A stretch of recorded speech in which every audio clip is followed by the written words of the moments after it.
Começa agora Cinema na Varanda, com Chico Firman, Michel Simões e Thiago Faria.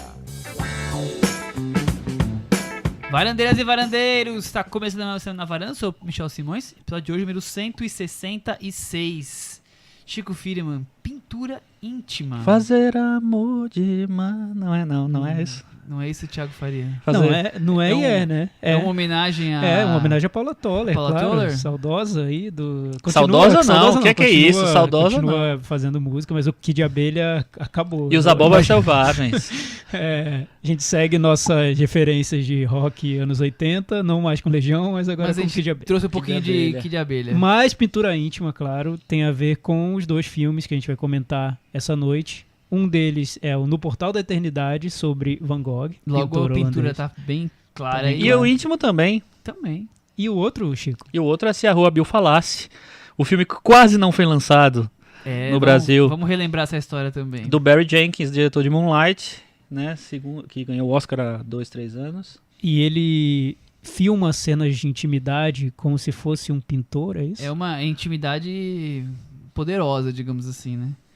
Mas antes de primeiro nós falar plano dos temas de hoje, também vai ter, claro, o Cantinho do 20 e o Boletim do Oscar. Cris Lume. Oi. Nós estamos em choque hoje, né? Foi um dia bem estranho, assim. Acho que é legal a gente falar logo no começo, porque talvez a gente tenha aqui numa hora meio estranha aqui, uma vibe meio estranha para fazer o programa e tal. Com a notícia de um cara que, assim, a gente faz podcast, então, de certa forma, eu acho que não deixa de ter como referência fazer rádio, né?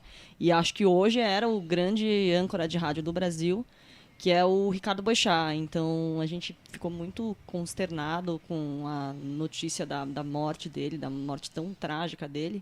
E, para mim, sim, sempre foi uma referência do rádio, do humor do rádio, da coisa do âncora, da opinião e tal. Então, acho que fica aí a nossa homenagem curtinha a ele.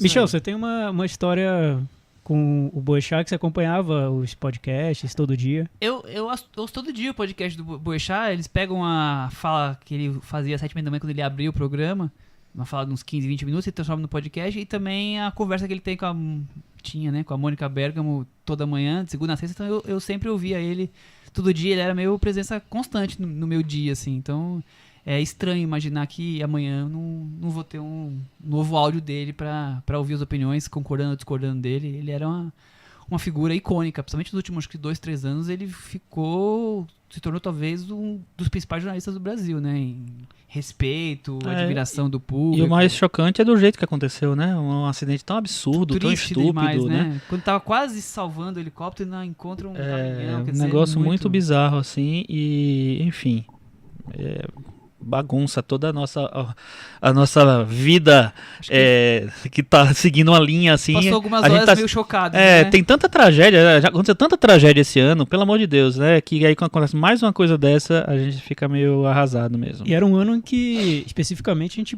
precisava muito do Boechat, né? Ele era uma voz ali incisiva nas opiniões, e isso faz falta no jornalismo. Sem o Boechat, acho que vai ficar um ano muito mais vazio muito grande, de opiniões, né? Com certeza. Lamentamos muito aí.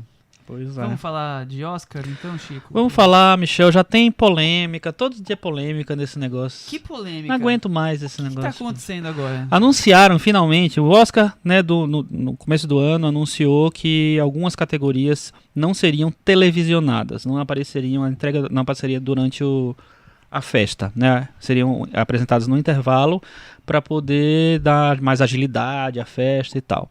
E eles anunciaram hoje quais são essas categorias, que são as categorias de fotografia, de montagem, curta-metragem de ação, live action, e maquiagem e cabelos, né? Que agora se chama assim. O que me surpreende bastante, assim, porque que critério foi esse? Fotografia e montagem são duas das principais, são as principais categorias técnicas, né? E eles tiram justamente essa, aí tem 2 categorias de som, tem várias de curta-metragem. Qual é o peso, né? Enfim, o que é que... Pra mim não faz sentido algum. Também não. Será que eles fizeram um ranking de popularidade dessas categorias? Qual o momento em que a audiência cai?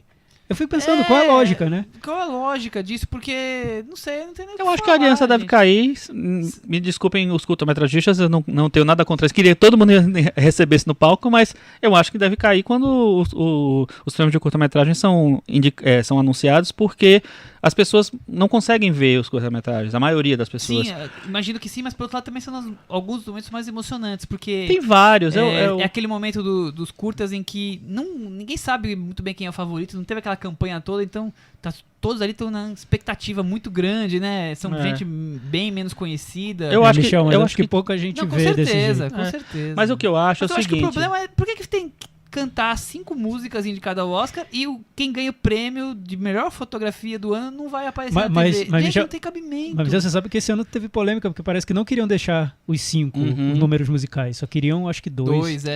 E aí no final bateram o martelo que teremos os 5. Mas por quê? A Cris sabe por quê. Porque a Lady Gaga falou assim, eu só vou cantar acho que essa foi, se todo mundo nas últimas cantar. semanas, essa foi uma das primeiras polêmicas, né? Teve assim, vai ser só a Lady Gaga e o Kendrick Lamar. Aí a Lady Gaga foi lá, salvadora da pátria, falar, só vou cantar se todo mundo cantar. Porque aí não tem lógica. Aí eu acho que não tem Nenhuma lógica. Porque aí você tá elegendo músicas concorrentes principais e outras que são café com leite. Né? Enfim, teve um Oscar que aconteceu isso, eu não lembro exatamente qual foi a edição, eu sei que tinha uma música que era da Scarlett Johansson, cantava, de um documentário, negócio de Chasing Ice, se não me engano, e essa e mais 2 músicas foram apresentadas em clipes e as outras 2 foram cantadas na festa. Não tem lógica, gente, aí é pedir pra pagar mico, então, né? O Oscar perde tempo com tocar 5 músicas, acho que todo mundo já conhece as músicas, ficar lá entregando pizza pros convidados, aquelas papagaiadas toda, e as coisas importantes eles vão cortar, porque eles querem diminuir a festa. Eu tenho uma sugestão pro Oscar, pra diminuir a festa. Não sei se eu já dei essa sugestão aqui, mas eu já pensei faz tempo. Então, eu acho que eles deviam tirar as categorias de melhor curta-metragem e criar uma festa só pra curta-metragem. Existem 3 categorias de curta-metragem. Eles podiam criar outras categorias, porque existe o melhor documentário, melhor curta de ação, melhor curta de animação. Eles podiam criar melhor direção, melhor ator em curta-metragem, atriz em curta-metragem, sei lá, criar umas 5, 6 categorias, fazer uma festinha separada, não precisa passar na televisão, passa só na internet, e você ia diminuir 4 prêmios do Oscar. Não, 3, na verdade. Então, acho que já ia dar um ganho aí. Besta, cada ano um valor pior. O corte tinha que ser aí. Não, você tá muito radical. Nas bobagens. E aí Tá a polêmica que teve nas semanas seguintes foi que surgiu aí a informação de que os atores vencedores do ano passado não iriam ser os apresentadores desse ano, né? Uma tradiçãozinha que na verdade já foi quebrada em alguns anos, né? Mas ator coadjuvante entrega para atriz coadjuvante para ator coadjuvante. É uma das coisas que eu acho mais legais. Então, e aí já surgiu o rumorzinho que não ia ter isso. Aí a Allison Janney já falou que ficou triste, e tal, não sei o que lá. E o Oscar, então, já falou que vai estar todo mundo lá, só que remix, não né? necessariamente nas mesmas categorias. Exatamente. Casais e tudo mais diferentes. Tô notando uma semelhança do Oscar com um certo governo de um certo país da América do Sul que decide uma coisa e depois volta atrás. Ouve o que as pessoas dizem no Twitter e refuga. Joga assim, pra ver o que interessante, eles acham. Interessante. Balão de ensaio, né? Desde o ano passado, né? Quando criou-se a categoria de Oscar filme melhor popular. Filme popular. Mas isso tá nessa pegada. Mas essa tradição do Oscar, que realmente é uma tradição do Oscar, ela vai e vem, e eles não sabem o que fazer com isso. Eles criaram e não sabem o que fazer. Porque primeiro que todos os outros prêmios copiam. Então, Globo de Ouro faz isso, BAFTA faz isso, Critics' Choice faz isso, todo mundo faz. Aí quando chega no Oscar, a pessoa que entregou o prêmio para o X, entregou já 4 vezes, 5 vezes durante a temporada. Ok, beleza. Terminam amigos íntimos. Né? Exatamente, Mas, então perdeu um pouco da coisa. Então eles tentam inovar. Por exemplo, lembra daquele Oscar em que eles botaram 5 ex-vencedores na categoria para entregar pro prêmio. Foi bem interessante, mas demorou pra caramba. Então, foi legal mesmo, porque eram pessoas que estavam mais envolvidas, faziam um discurso sobre cada uma e tal. Aí depois eles começaram a mudar e não deu muito certo, enfim. Mas, enfim. Corrida do Oscar agora. E a corrida do Oscar, como é que tá? Tá pegando fogo. Catching Fire. Catching Fire. Por quê? Primeira coisa assim, teve o prêmio do Sindicato dos Fotógrafos. E ao contrário de todos os outros prêmios do universo esse ano, eles não premiaram Roma, eles premiaram Guerra Fria. Então, bagunçou um pouquinho, porque... Tá pintando uma chance aí de Guerra Fria? Olha, não sei dizer, porque a gente não conhece mais a academia, mas é meio improvável, né? Vamos ver o que acontece agora. E teve o BAFTA ontem, né? O Oscar inglês, que não é inglês. E nós tivemos 7 prêmios para a favorita. Já era meio esperado que ele teria bastante prêmio, Todos né? técnicos, né? Eu tinha certeza que a Olivia Colman ia ganhar, ela ganhou como melhor atriz. E o Roma ganhou os prêmios principais de filme, de direção e de filme estrangeiro e fotografia também. Então, aí bagunçou mais ainda. Fotografia, ó, foi o Roma de novo aqui. Então já trocou. Então o que é que a gente tem esse ano? Uma bagunça completa e total, porque nós temos Roma ganhando o BAFTA, Roma ganhando o Sindicato dos Diretores, nós temos Green Book ganhando o Sindicato dos Produtores, nós temos Pantera Negra ganhando o SEG, nós temos no Globo de Ouro foi Green Book e Bohemian Rhapsody, e no Critics' Choice foi, nem lembro mais qual foi. Foi uma bagunça, tá uma bagunça. A gente não tem certeza mais de quem é favorito, de quem não é. Eu achei que o BAFTA ia botar sei lá, dar um alento pra mim, dizer assim, os principais são esses. Não sei. Não, eu acho que Roma ganha, mas não tenho certeza nenhuma. Zero de certeza. Altas pra emoções, mim. então. Mas então, é bom, Chico, porque todo mundo ganhou prêmio já, né? Acho que só Infiltrado na Clã que ficou sem. Pois é. Então, talvez seja o Oscar. esse. Talvez seja o Oscar. Critics' Choice ganhou o melhor elenco, a favorita. Não, e melhor filme. Melhor filme, peraí, eu achei que... Eu acho que foi Roma. Mas, enfim, não sei. O Roma ganhou diretor também. Enfim, o Alfonso Cuarón tá ganhando praticamente tudo de direção, né? Mas... Roma ganhou. Não sabemos Ganhou o que, é que vai acontecer. Cris Lume, o BAFTA Inglaterra, você conseguiu tirar medir a temperatura ali do prêmio inglês nesse ano? Ele tá cada vez mais jogando pra plateia, né? Vamos premiar, enfim. Tudo bem, a Olivia Colman ainda prata da casa, beleza, mas de resto... Mas ganhou o Rachel Weisz, A primeira Rachel vez, ela Weisz tinha ganhou perdido também. Dinheiro Fiel. Ela tinha perdido? É. Então o cara que tava apresentando falou errado, hein? Mas Porque os ele caras falou tão que ela ganhou. Deixa pra lá. Mas não foi uma quebra de precedente tão histórica, porque, como o Chico bem lembrou, o BAFTA tem uma história muito, muito louca. Muito louca. Mas há muito tempo que eles não premiavam um filme Mas estrangeiro. ele lembrou pra gente no WhatsApp, ele podia contar.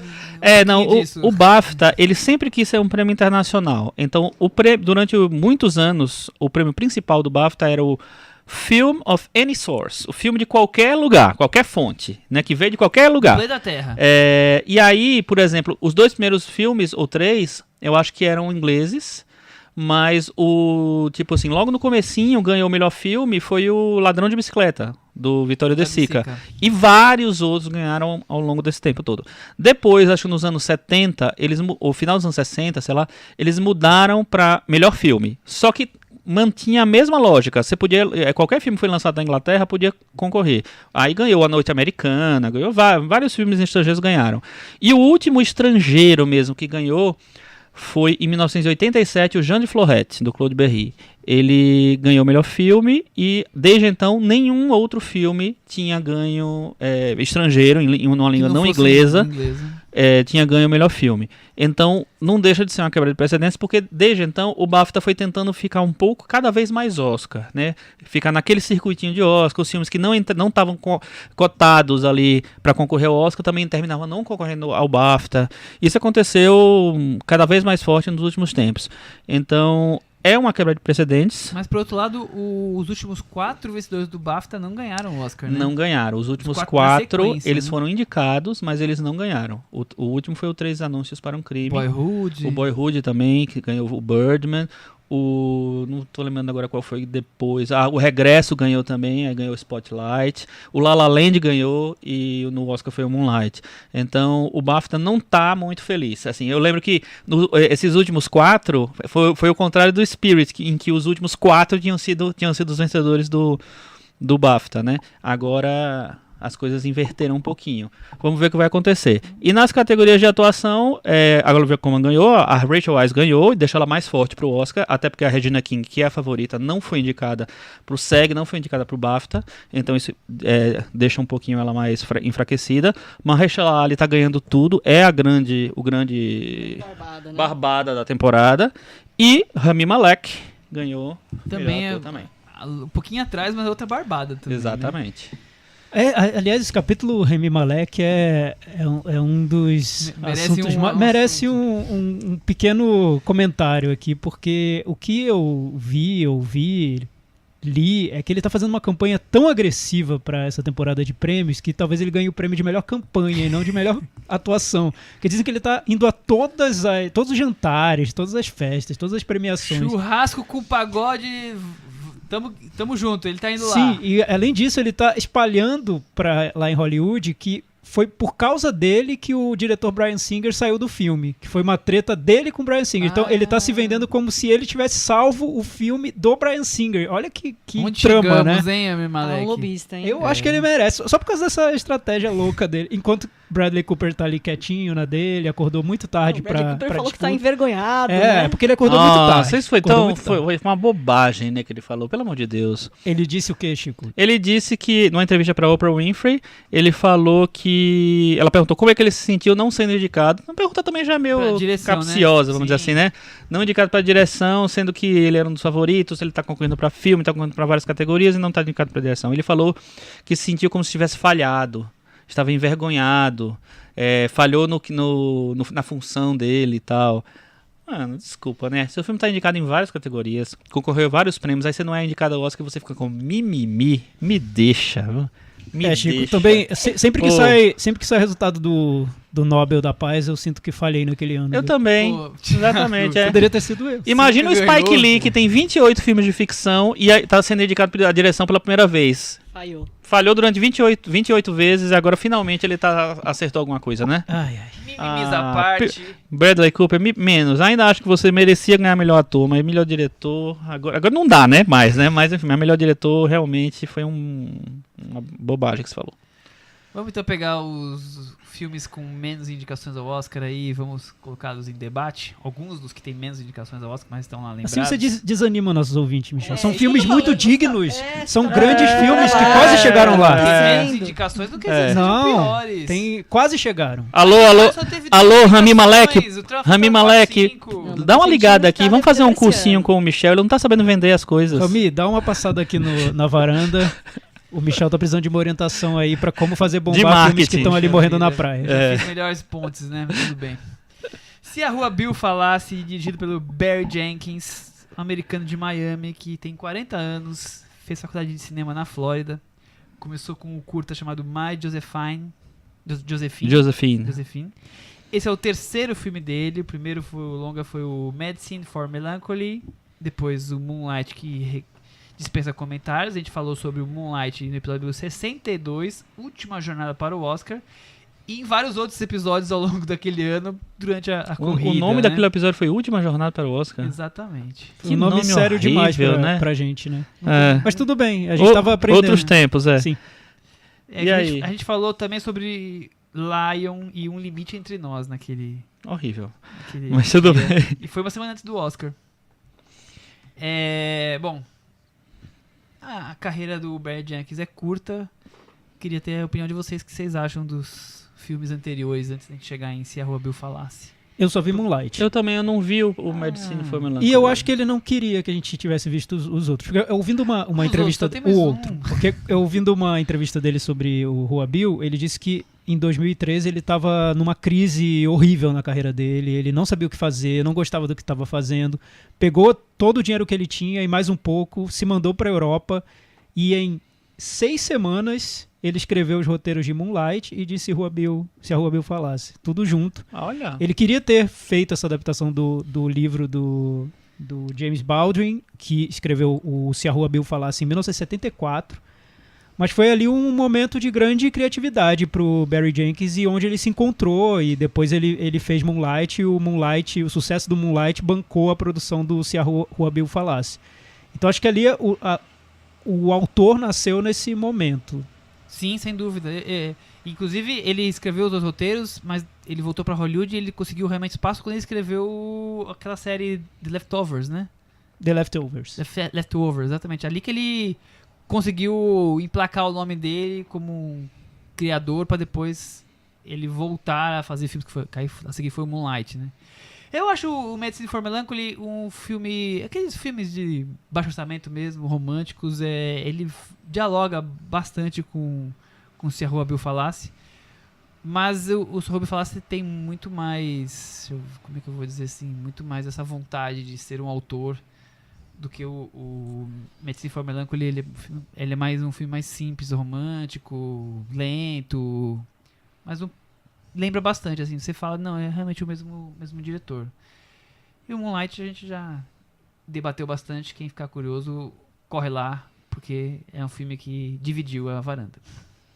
Não, mas na verdade dividiu, ninguém odiou. Não, isso com Moonlight, certeza, assim. mas... Teve uma pessoa que amou, E né? tem E outras que têm pessoas que altas acharam legais, ressalvas. acharam interessante, não é isso? E o filme de hoje, nós estamos falando, se o Roy falasse, tem 3 indicações ao Oscar. Atriz coadjuvante, como o Chico já A vem Regina trazendo King. sempre no boletim. Roteiro adaptado e a trilha também. Trilha, inclusive, é uma das favoritas, se não for a favorita, porque tava entre ele e a trilha do La La Land, eram os mais favoritos. La La Land, não. La La Land, né, do Primeiro Homem, só que essa terminou não sendo indicada. Então, automaticamente a do Cerro Abil Falassi ficou como favorita. Vamos ver o que é que se mantém mesmo, porque o filme não tá tão bem cotado na temporada assim, então pode ser que um outro mais relevante entre aí, tipo um Pantera Negra, o Ilha dos Cachorros tá indicado. Eu adoro a trilha do Pantera Negra. A trilha do Se a Rouba Falasse é do Nicholas Britell. Ele escreveu a trilha do Vice, que também tá aí na disputa em outras categorias. E é curioso que ele tem uma trajetória que ele escreveu A Grande Aposta, trilha também, e ele trabalhou no mercado financeiro num período da vida dele. Eu ouvi uma entrevista super interessante com ele. Eu gosto muito da trilha do Se a Rua Abil Falasse. Pra mim é um dos destaques do filme. Também acho. E é muito importante pro filme, né? O filme tem muitos silêncios, quer dizer, a trilha sonora tá ali complementando muita coisa. Vamos pra sinopse, vai. Vamos. Baseado no livro de James Baldwin, acho que o Thiago já falou. A resistência através de uma história de amor. O drama de um casal de jovens negros, Stephen James e Kiki Lane. cujo início da vida a 2 é abalada pela prisão dele por um crime que não cometeu. Ok. Foi bem sucinto, né, Michel? Gostei, foi econômico. Evitar. Tipo o filme. Exatamente. É um filme econômico, Chico Filho? Acho bastante econômico. Acho que é um filme que ele não pesa, não faz muita questão de pesar no drama, no melodrama. E talvez esse seja um defeito também, né? Ao mesmo tempo em que é uma característica, eu acho que é um pouco... sei lá. O Thiago fala. Eu fiquei esperando a conclusão. Não, a conclusão... Ficou no ar. É isso o cinema do Barry Jenkins, né? Tudo subentendido, nas entrelinhas. Tá no ar. Só isso. E aí, Thiago, o que você achou de Se a Rouba Então, você disse que é adaptado do James Baldwin. Quem viu aquele documentário Eu Não Sou Seu Negro é um filme sobre o James Baldwin. Mas sobre a trajetória dele mais como ativista do que como escritor como de autor, ficção, né? e tal. E o que ele queria fazer com os livros de ficção, especificamente com Se a Rua Abil Falasse, era tentar mostrar como essas histórias bem particulares, íntimas, familiares dos negros na América se encontravam com grandes questões sociais, né? Onde a questão da injustiça contra os negros encontra uma história simples de amor. É meio que o ponto de contato entre esses dois mundos. E o filme é bem isso, né? Você tem uma história de amor que é super simples, podia ter acontecido com todo mundo, é quase banal mesmo, né? Genérica. Mas que encontra um grande problema social, que é a questão da injustiça, a questão racial nos Estados Unidos. Então você tem esses dois mundos, esses dois polos do filme ali coexistindo. Isso, em tese, eu acho muito, muito bom. Na verdade, eu queria muito ter gostado muito desse filme. Assim, eu fui pra ver... Foi a mesma sensação que eu tive quando eu entrei pra ver Moonlight no cinema, que eu queria muito ter gostado e pra mim foi uma decepção grande por uma série de motivos que não tem a ver com essa questão social, mas com construção de personagem. Eu ainda sinto hoje que ele não construiu bem o personagem do Moonlight, pra mim, no meu ponto de vista. Já o Rua Abil, eu vejo que ele quis fazer uma grande história de amor que mostrasse todo o envolvimento daqueles personagens naquela situação, e eu acho que ele ficou mais na teoria do que no sentimento mesmo. Então, pra mim, o Barry Jenkins é um diretor que eu queria muito gostar dele, só que ele me frustra e eu não consigo gostar tanto dos filmes, infelizmente. Desculpa aí, gente. Mas é importante, eu acho um filme importante por isso, porque ele mostra como essas questões sociais que eram muito fortes nos anos 70, provocavam essa repressão no dia a dia, né, elas seguem hoje sem ter, não se alteraram tanto assim. Ainda é muito difícil ser negro na América e o negro na América ainda é muito pouco filmado no cotidiano, na intimidade, e é essa a missão do Barry Jenkins no cinema. Os 3 filmes dele têm essa missão muito forte, né? Eu, como gosto muito de Moonlight e acho bom o Melancholy, o Medicine for Melancholy, tive uma decepção pela a sensação que você estava falando, dessa coisa desse romance quase, não vou dizer platônico, mas assim, tão filmado em busca da beleza lírica, que me lembra muito o cinema mais recente do Terrence Malick, que é esse cinema meio desconstruído, não que o filme seja, mas principalmente a questão da imagem, como ele coloca a câmera, os planos fechados demais nos rostos e a coisa meio quase em câmera lenta, com a trilha sonora que ocupa os espaços das falas. E muitas vezes o filme parece até que tem quase uma aura ali, né, nas cenas. Exatamente. Mas é uma mão pesada demais pra sensibilidade. Você quer ser sensível e tem uma mão pesada. Eu não acho nem pesado, mas eu acho que que assim, existe um excesso de plástica ali e que isso me afasta um pouquinho. Mas o que eu acho mais, pra mim, mais complexo no filme é que assim, é um filme tão pequeno, tão resumido, pequeno no sentido de ser fechado numa história de amor, numa coisa simples, assim, tão simples. Eu acho que tinha que ser um filme com interpretações muito fortes, com uma direção de atores muito forte, assim, com um roteiro muito forte. E eu acho que ele não consegue fazer isso. Eu acho que ele sempre fica no raso, sabe? No raso que eu tô falando, assim, na beira das coisas. Eu não consigo entrar naqueles personagens. Eu acho, enfim, eu sou branco, então é difícil para um branco talvez se colocar numa posição daquela, dos personagens dele, do personagem negro que é preso por um crime que cometeu e tal. Mas, porque assim, sei lá, o negro sente muito mais na pele isso. Mas eu acho que esse filme tinha a obrigação de passar para mim isso, sabe? Tinha a obrigação de me colocar junto daquele personagem. Obviamente eu torço por ele, eu torço pela relação ali, só que eu não consigo me envolver.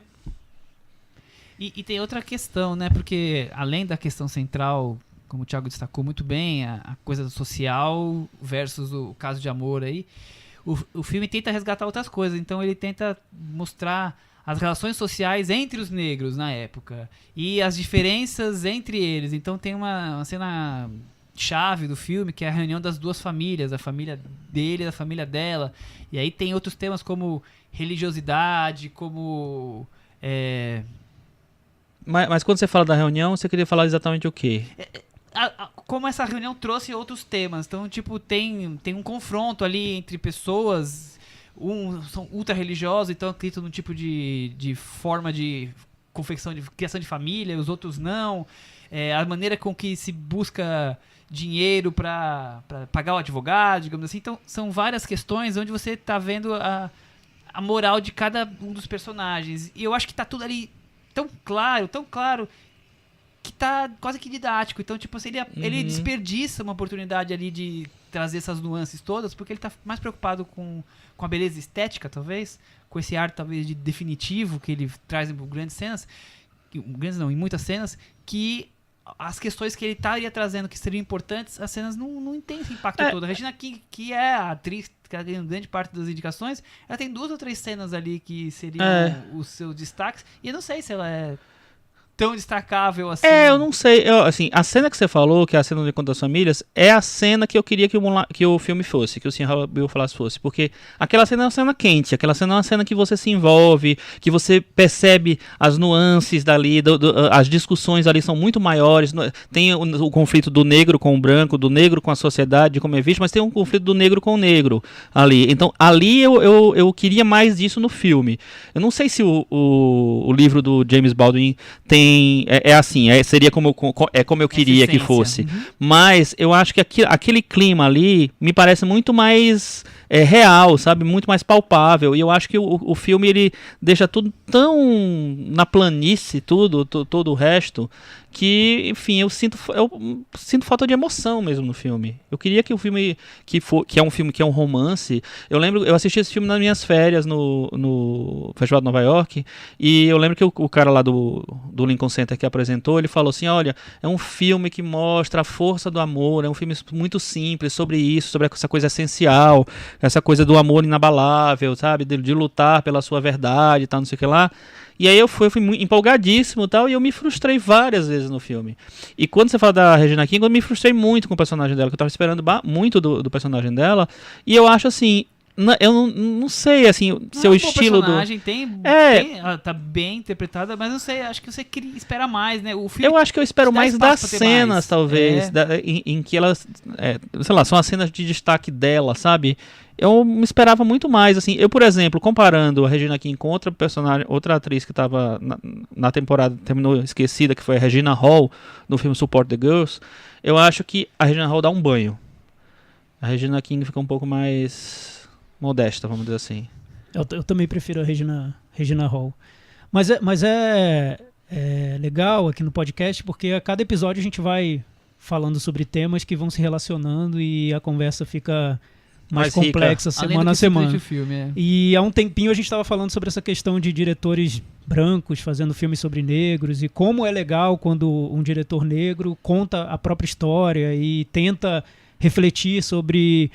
o mundo onde viveu e sobre as relações que teve na vida, enfim. E Se a Rua Bill Falasse é exatamente esse filme que eu estava falando no episódio do Green Book, que é um filme de um diretor, não só um diretor negro filmando um bairro negro, e o Rua Bill do título, logo no início do filme ele conta, o James Baldwin fala que o Rua Bill é uma rua que é para representar toda a experiência de um bairro negro nos Estados Unidos. Tem a Rua Bill em qualquer lugar. O filme se passa no Harlem, mas a Rua Bill é de New Orleans. Então, a Rua Bill é um estado do espírito quase, né? Você viver no gueto nos Estados Unidos.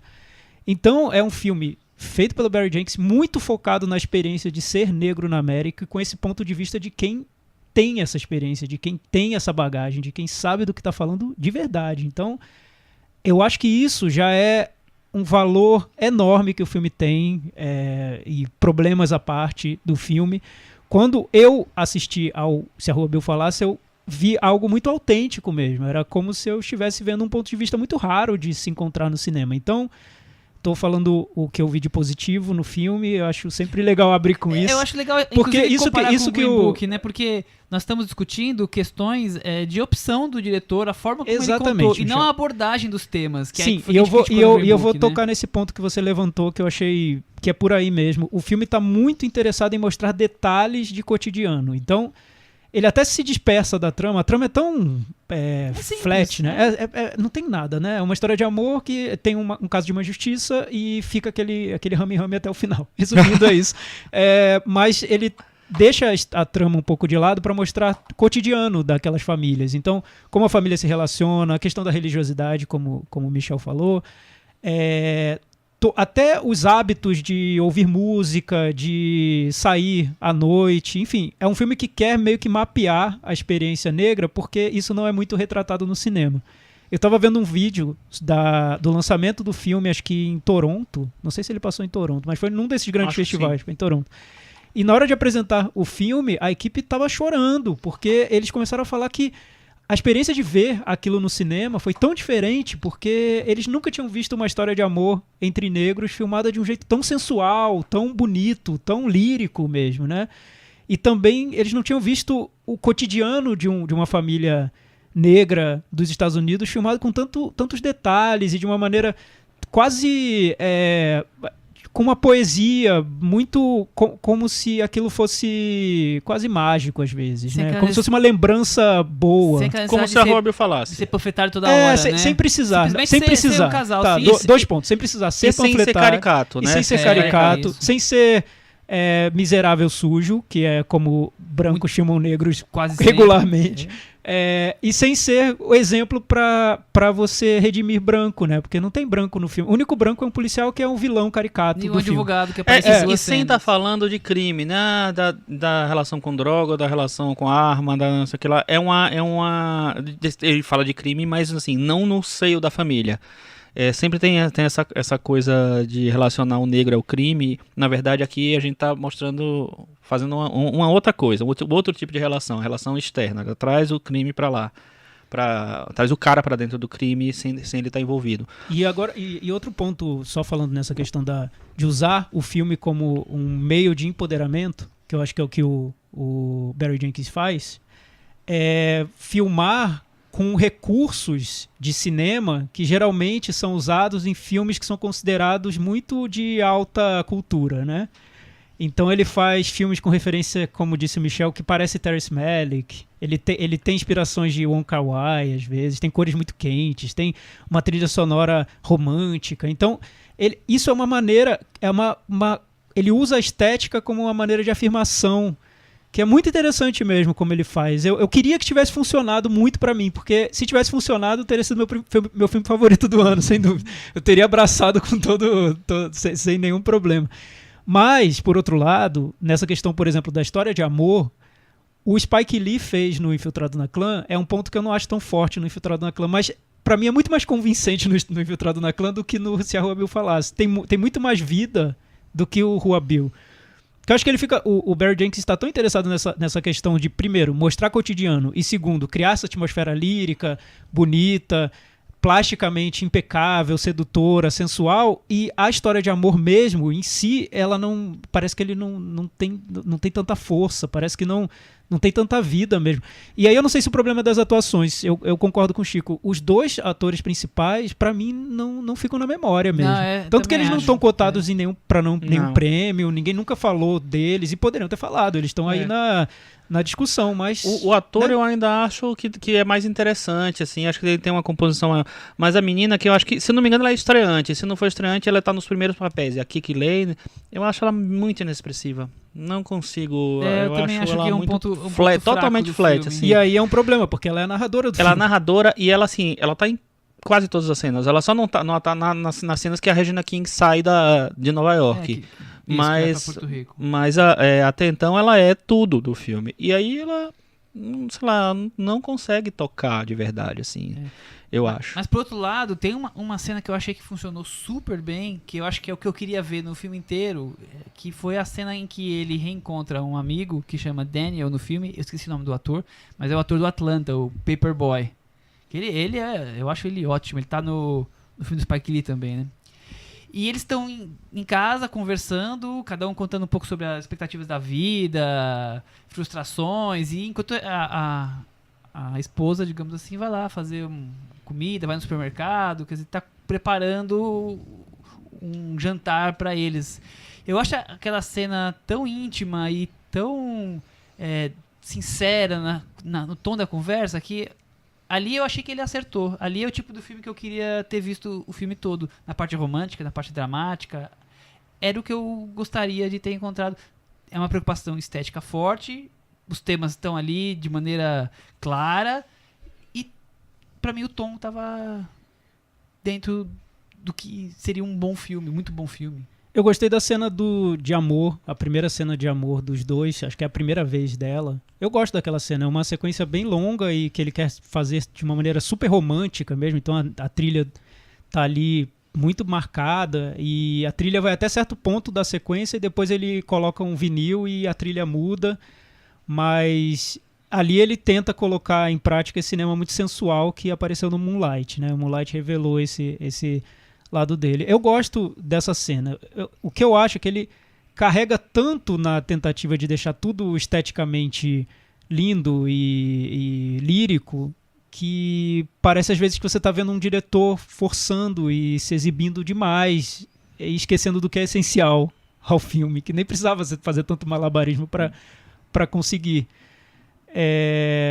Então, aí o que aparece para mim quando eu vejo essas cenas muito que apesar de muito bonitas me parecem um pouco forçadas é que A sensação que eu tenho é que ele tinha pouco material pro filme, ele tinha uma trama que caberia em 1h20, 1h10, e ele esticou e empolou o filme até conseguir o que ele queria. Eu achei que no meio do filme tem uma barriga enorme ali, que depois dessa cena que o Michel falou, do encontro com um amigo, que parece que o filme perde um pouco a razão de ser. Eu acho que até essa cena, realmente, assim, o filme tava bem interessante pra mim.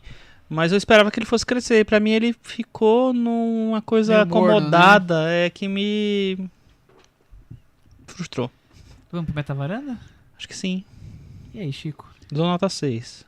Eu vou dar nota 5,5, Thiago. Eu vou dar, infelizmente, 5,5. Às vezes não é o que a gente quer, né? Enfim. Com isso, se o Robil falasse, ficou com 57 no Metavaranda e ele ficou pendurado. Colocou o queixo assim na varanda, mas o corpo tá ali pendurado, sabe? Vamos partir para o outro filme do episódio de hoje, No Portal da Eternidade. Filme dirigido pelo Julian Schnabel, não sei como Schnabel. É porque ele é um filho de judeus do Brooklyn americano, então tem que ser Schnabel, por mais que tenha uma ascendência francesa, né? 67 anos, um artista plástico, que depois de alguns anos também se enveredou pela carreira de cineasta. É o 6º longa dele. Começou com Basquiat. Outro filme sobre um pintor fazendo um pintor filme sobre famoso. Pintor, e agora ele tá fazendo o segundo. Depois ele fez Antes do Anoitecer, que junto com o Escafandro e a Borboleta, que é o filme a seguir, são os 2 filmes mais elogiados dele aí, né? Depois ele fez o Miral, que passou em Veneza e foi completamente esquecido, não lançado, acho que engavetaram. Mas engraçado, Michel, sempre biografias, né? Sempre biografias, tem razão. Ele fez um documentário do Lou Reed, que é uma biografia. Que é uma biografia. Que é uma biografia. Então, assim, eu não tinha me dado conta, 6 biografias. O que você acha da carreira do Schnabel? Ele tem intervalos grandes, pelo menos do último filme pra esse, foram o Escafandro e a Borboleta, acho que é de 2007. Não, mas o Miral é 2011. Mas o Miral é 2011. Então, Miral foi um filme perdido, assim, que foi ninguém... um filme que fez fracasso tão grande que não apareceu em lugar nenhum, abandonaram. Não sei do que se trata, Miral, não lembro mais. Então, o Julian Schnabel, enfim, ele é um cineasta, mas ele é também um artista múltiplo, né? Eu tava até pesquisando... Neo-expressionista. Eu tava pesquisando no site oficial dele e vem uma aba com várias as funções que ele ocupa na arte, enfim. E a ordem que tá lá é pintura, arquitetura, escultura, móveis, e depois vem cinema. Então, ele, antes disso, tem a pintura. Eu acho que ele se considera principalmente um artista plástico, um pintor. Plástico, sem dúvida. E o cinema é algo que vem ali um pouco em segundo plano na carreira dele. Ele é super elogiado como artista plástico, ele tem mostras importantes na França e tudo mais. Acho que ele mora na França. E tem essa fixação por filmar histórias de vida de pessoas com grandes trajetórias ou personagens muito, muito importantes ou interessantes, enfim. E agora filmar Van Gogh é um grande desafio, até porque o personagem já foi muito filmado. Um grande desafio, e um personagem que, pra quem gosta de arte... menos, né? E pra quem gosta de arte sim, com certeza. Né? Não, eu acho um grande desafio, né? Porque, assim, por mais que já tenha sido muito filmado, assim, eu acho que o olhar de um pintor falando sobre de um artista plástico falando sobre um artista plástico, eu acho que traz tem a obrigação de trazer uma coisa nova, assim. Então eu acho que aí tem um desafio, sim. E ele é um cineasta bissexto, mas assim que em vários trabalhos dele você vê uma preocupação plástica muito grande. Eu acho que o Escafandro e a Borboleta é o maior exemplo disso, porque é um filme que é fotografado a partir do ponto de vista do cara que está na cadeira de rodas, que teve um derrame, que teve mil problemas. Você consegue mexer os então, olhos. Que tem uma fotografia que eu acho muito incrível, porque assim, muito um trabalho de tentar construir qual é a visão daquele cara, do mundo e tal. Eu acho que é um negócio bem marcante, assim. E esse filme novo, realmente, ele tem também uma preocupação com a fotografia. Mas a gente não tá falando da carreira. E da carreira, que mais? Por exemplo, eu gosto do Café na Borboleta com ressalvas, mas eu gosto bem do Antes do Anoitecer. que é o filme sobre o escritor cubano... Reinaldo Arenas. Reinaldo Arenas. O que eu gosto mais na época... É o Escafandra Borboleta. O Antes da Noite eu acho bom, mas não acho nada notável, não. Que é o Javier Bardem, né? Javier Bardem. Tem uma ponta maravilhosa do Johnny Depp como um travesti. Incrível, é fantástico, assim. E o Basquiat, eu vi faz muito tempo, não lembro muito direito, chato, mas não me deixou nada, não. Só a imagem do Andy Warhol, o David Bowie como Andy Warhol, é interessante também. Mas o que eu vi que ele fala sobre, mas eu já tinha percebido vendo os filmes, é que ele sempre tenta colocar o espectador no lugar, no ponto de vista desses personagens muitas vezes perturbados ou com grandes angústias e tudo. Em vez de filmar esses personagens a uma certa distância, ele tenta nos colocar dentro do espírito desses personagens. Transforma a câmera nos olhos, Exato. né? O Escafandra Borboleta é o caso mais radical. É só isso, né? É, porque como o personagem ficava... Ele ficava abrindo e fechando os olhos, então a câmera ficava abrindo e fechando também. Dava até uma certa agonia durante a projeção, porque você não conseguia ver muita coisa no filme. Aquela imagem que parecia que não queria se mostrar. Então, realmente, é um artista plástico usando da plasticidade do cinema para levar essa experiência do estar na pele do outro, da outra pessoa. E é isso, acho que o cinema dele vai muito por aí. O filme do Van Gogh agora no Portal da Eternidade também tem isso, porque no Escafandra Borboleta ele desenvolveu um estilo de filmar que é quase impressionista mesmo, então casa com o Van Gogh. É um impressionismo no jeito de filmar, é filmar a natureza de uma maneira crua, mas também de uma maneira um pouco não tão realista, com os garranchos de imagens, enfim, tem uma maneira de casar uma coisa com a outra que era quase natural no cinema dele. Então eu vejo uma coincidência de temas aí. Vamos então para a sinopse, lembrando que o filme competiu em Veneza e ganhou o prêmio de melhor ator para William Dafoe, que está indicado ao Oscar. Exatamente. Segunda indicação consecutiva do William Dafoe, né? O ano passado era um dos favoritos, né? Melhor ator coadjuvante por Projeto Flórida, e já teve 2 indicações anteriores, por Platoon e A Sombra de um Vampiro. William Dafoe é aquele tipo de ator que merecia um tema só dele, né? Algum dia, né? Porque ele já foi Cristo, ele já foi praticamente o diabo, o Duende Verde, ele já foi tudo, né? De Cristo ao Duende Verde. E o mais legal da magia do cinema é que imagina, o Van Gogh morreu com 37 anos, o William Dafoe tem 63. Então, isso é a magia do cinema. Isso eu achei incrível. Eu fiquei pensando, o que é que levou ele a escalar o William Dafoe, né, com uma diferença tão absurda de coisa. O talento do William Dafoe. O William Dafoe, William Dafoe. Tá no Dafoe. Cinebiografia dos últimos anos da vida de Van Gogh. William Dafoe. Sofrendo com a incompreensão e rejeição de suas obras, o pintor holandês ouve os conselhos de Paul Gauguin, Oscar Isaac, e se muda para o sul da França, onde mergulha na loucura e depressão. Thiago Faria, agora é você que começa falando sobre No Portal da Eternidade. É um filme sobre Van Gogh, como você disse, os últimos anos. Nada que a gente não... Quem foi a um grande museu qualquer e que tinha uma obra do Van Gogh na parede, geralmente tem textinhos explicando o que é aquela obra que você está vendo e tem um textinho explicando o que é o Van Gogh.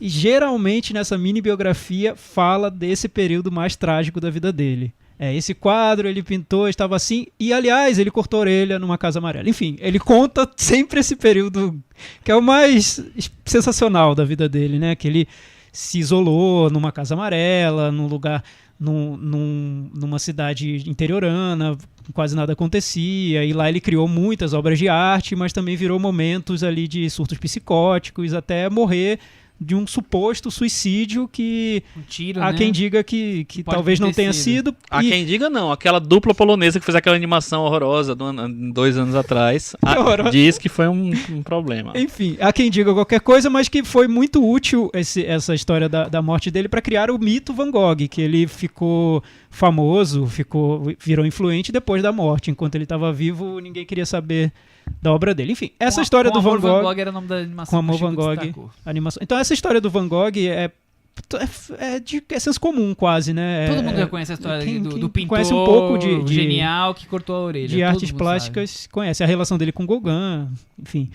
Com o irmão, que bancou forte ali a arte dele. é muito, já é de muito, é senso comum quase. O que eu vejo que o Julian Schnabel quer fazer, ele quer fazer essa experiência dele de um cinema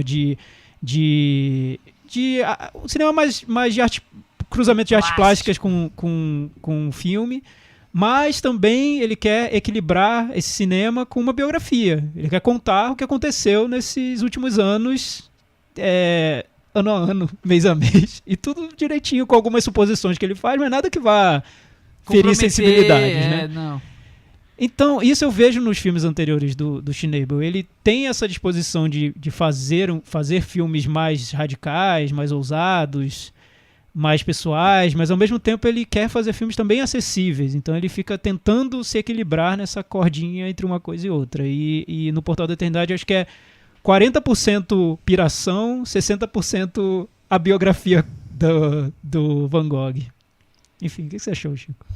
Eu acho diferente. Eu acho que os filmes que tinham sido feitos até hoje do Van Gogh tem grandes nomes envolvidos, né? A gente tem filme do Vincent Minnelli, tem filme do Maurice Pialat, tem até filme de Kurosawa, né?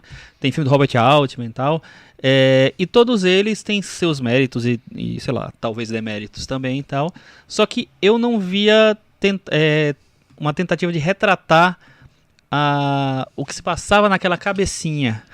E eu acho que o Schnabel, ele pega essa herança do cinema dele como uma maneira de trazer essa piração da cabeça do Van Gogh, da relação dele meio sobrenatural com a natureza, meio religiosa, né, com a natureza, e meio tortuosa na cabeça com o mundo lá fora, para a maneira como ele filma. Então eu acho que no começo me irritei um pouquinho com a fotografia, com aquela câmera treme-treme e tal, que eu acho que tem que ter uma justificativa para você usar uma câmera desse jeito e tal. E eu acho que ele consegue encontrar um argumento, ele consegue consegue encontrar uma justificativa. Eu acho que ele tenta traduzir a alma vamos dizer assim, do Van Gogh, a perturbação dele. Eu acho que ele leva isso para a maneira como ele filma. Tem algumas cenas que são alucinantes, assim, e eu acho que é muito perto, é difícil, né, dizer como era a cabeça do homem, mas assim, ele consegue dar retratar de alguma maneira essa perturbação. Então eu acho que eu não sei se ele pega a história do Van Gogh e leva para o cinema dele. Eu acho que ele pega o cinema dele e leva para a história do Van Gogh. Eu ia perguntar para vocês o quanto é a própria verdade do pintor Schnabel sobre a vida de outro pintor, Van Gogh. O quanto o filme se tornou isso, porque para mim se tornou muito isso. Eu fico com a sensação de que ele realmente tenta captar a essência. Eu acho, talvez a parte mais interessante do filme são as cenas em que ele tá ali olhando os campos e pintando, e a questão das cores e como ele filma dá a impressão realmente de que ali vai sair uma pintura do Van Gogh. Mas, por outro lado, eu acho que ele não consegue em nenhum momento me traduzir um pouquinho mísero que fosse dessa loucura, essa depressão do que o Van Gogh sentia dentro de si. Então eu não sei se as próprias elipses que ele usa atrapalham isso, por exemplo, por que ele chegou ao ponto de cortar a orelha? Assim, eu sei, porque você já viu 1000 filmes sobre ele, você sabe o que, mas vendo o filme eu não consigo captar alguém num ponto a chegar a fazer o que ele fez. Entendo o que você está falando, mas você não acha que você está buscando uma coisa muito, uma razão muito fixa, muito formal? Porque assim, eu acho que acontece. Imagina, ele está olhando para um cara que viveu, sei lá quantos anos antes 1800 dele. Alguma coisa. Então tem uns, sei lá, 200 anos, mais 300 anos, 200 anos de diferença. Então eu não sei se, para mim, a impressão assim, eu não sei se ele quer entender o que aconteceu, mas talvez traduzir a bagunça que era aquilo ali.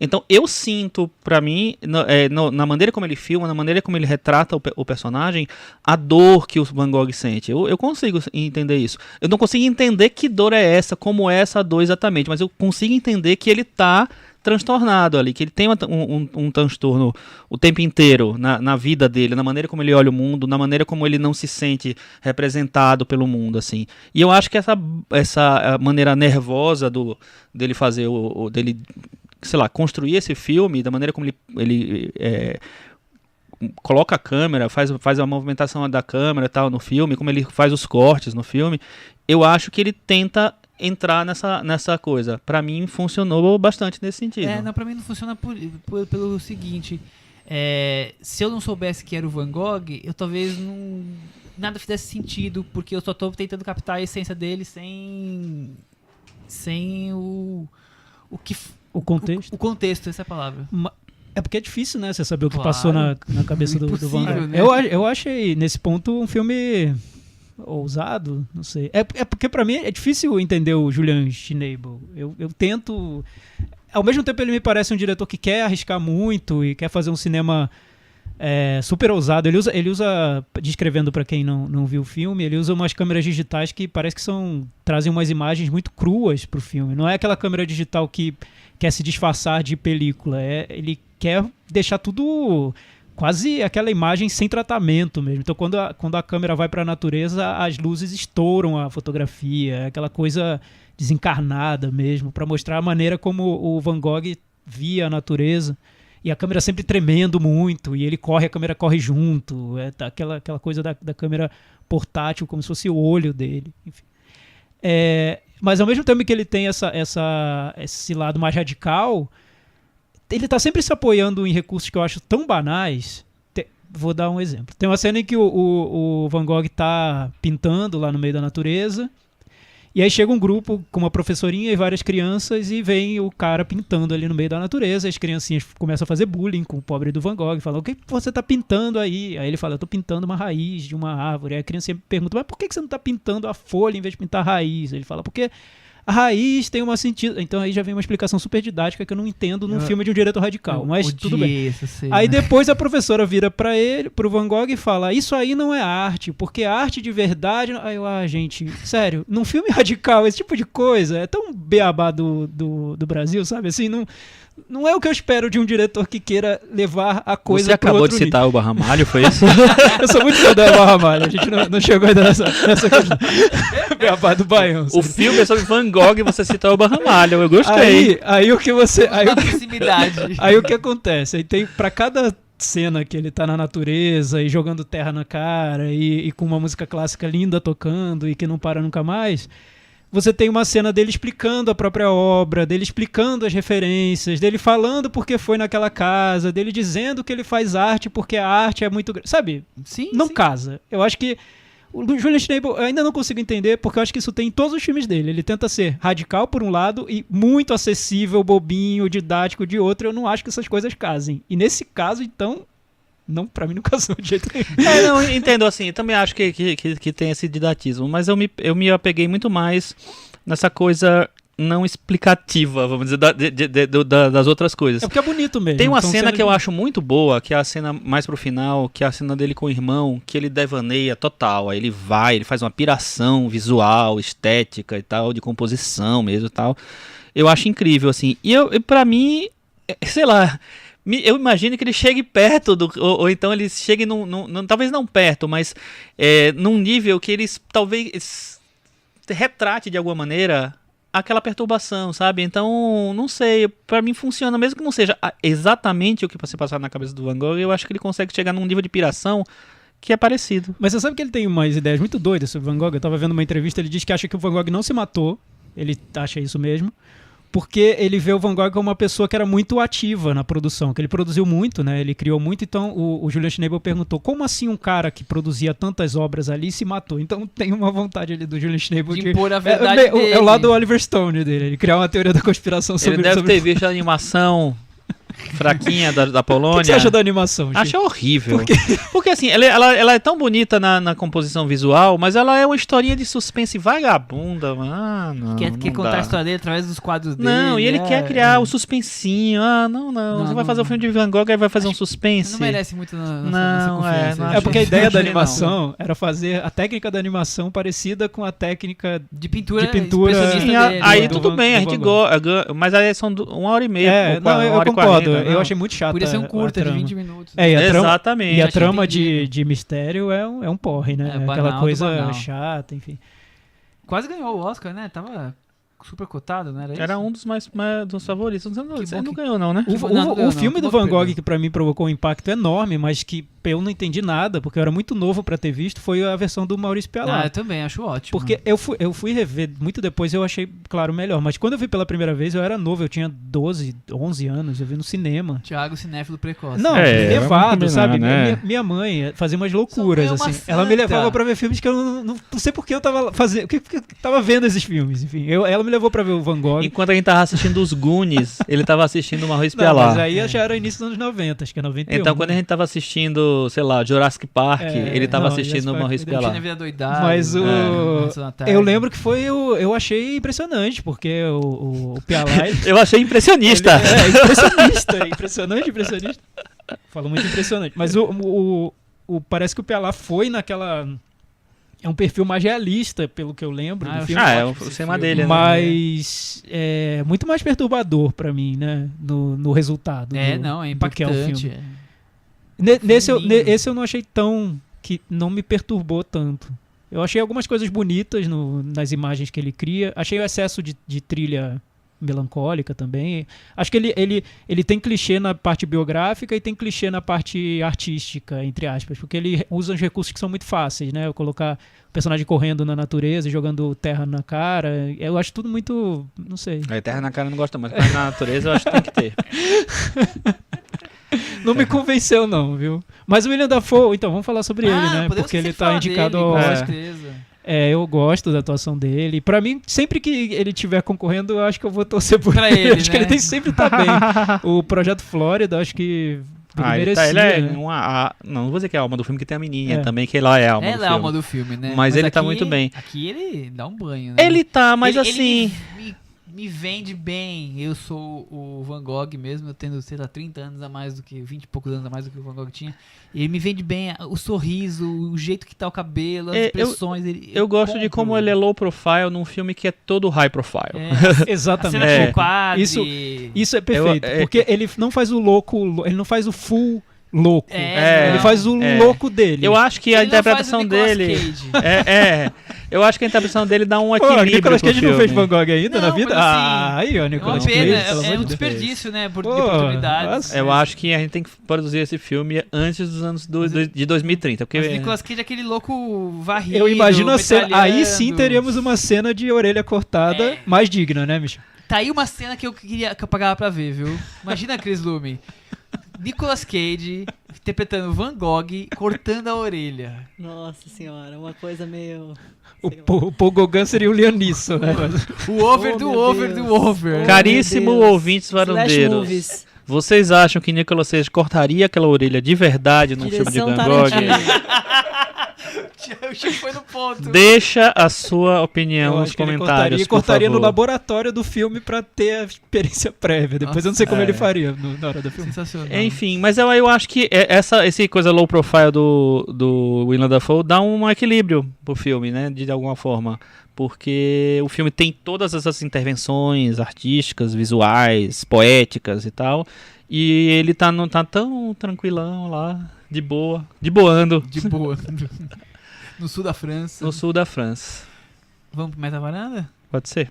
Eu vou dar 4,5. E você, Chico? 4,5? Que Pois horror, é. eu vou dar 7,5. Olha, o Chico adorou, Chico, realmente. Maravilha. Não, Antes da minha Não, nota, adorou eu é vou falar... 9. Eu vou falar só uma frase que o Julian Schnabel disse numa entrevista, que ele disse que o filme é sobre o que é sucesso. O sucesso é fazer o que você bem quiser e ficar satisfeito com o que você fez. E só os artistas maduros conseguem ter essa sensação. Por isso, podem falar o que quiserem do meu filme, podem criticar, podem falar mal, eu não vou me importar porque eu fiz, fiquei satisfeito e isso é sucesso. Então vou dar nota 5, sem peso na consciência, Deu vontade porque de ele não vai Deu ouvir. vontade de tirar mais meio ponto dessa frase dele aí, mas eu não vou fazer isso, claro. É só uma brincadeira. Com isso, no Portal da Eternidade, acabou de se pendurar em Se a Rua Bill Falasse e ter 57 pontos no Metavaranda. Eles empataram e estão os dois Olha só. Os dois com 57? penduradinhos. Olha só que coincidência, hein? Coincidência. Ui. Muito bem.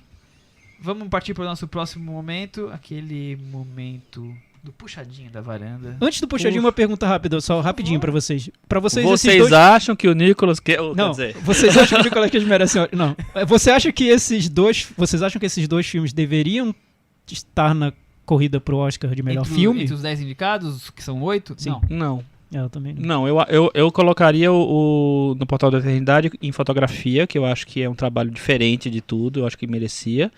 E se o Abil falasse dos que ele não entrou, talvez fotografia também, porque eu acho que de qualquer jeito tem um trabalho, uma embalagem ali, que eu acho talvez mais bonito do que alguns filmes que estão indicados.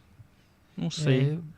Indicações técnicas eu vou deixar sempre com o Chico, que é um especialista em Oscar. Mas assim, entre os o melhor filme eu não indicaria. Não, também não. É curioso, porque eu pensei que eu iria sair desses filmes pensando, poxa, que injustiça, estão indicando Vice, não indicam no Portal da Eternidade, mas eu acho que isso com certeza, porque os dois têm um lugar na frente do Vice e na frente do Green Book, em menor dúvida. Então, já que vocês pensaram... Mas é um outro ponto. Já que você levantou isso, Thiago, vamos deixar um desafio para nós mesmos para semana que vem. Vamos. Semana que vem é a última semana antes do Oscar, né? Na outra já vai ser o Varanda Awards do Oscar, Varanda especial do Oscar. Vencedores. Então, vamos fazer a nossa seleção, a seleção de cada um dos 8 filmes que mereceriam estar dessa temporada.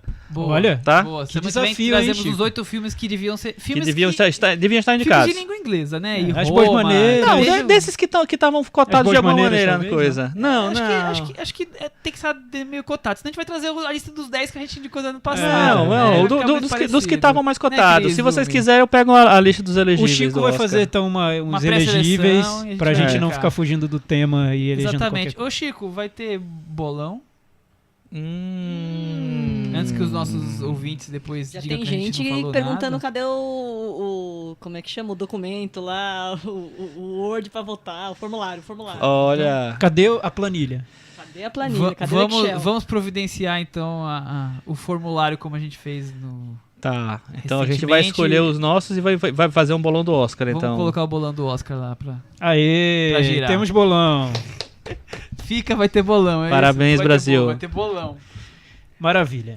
Então, Thiago, agora é a tua vez. Puxadinho da varanda. Ai, meu Deus. O que você vai trazer?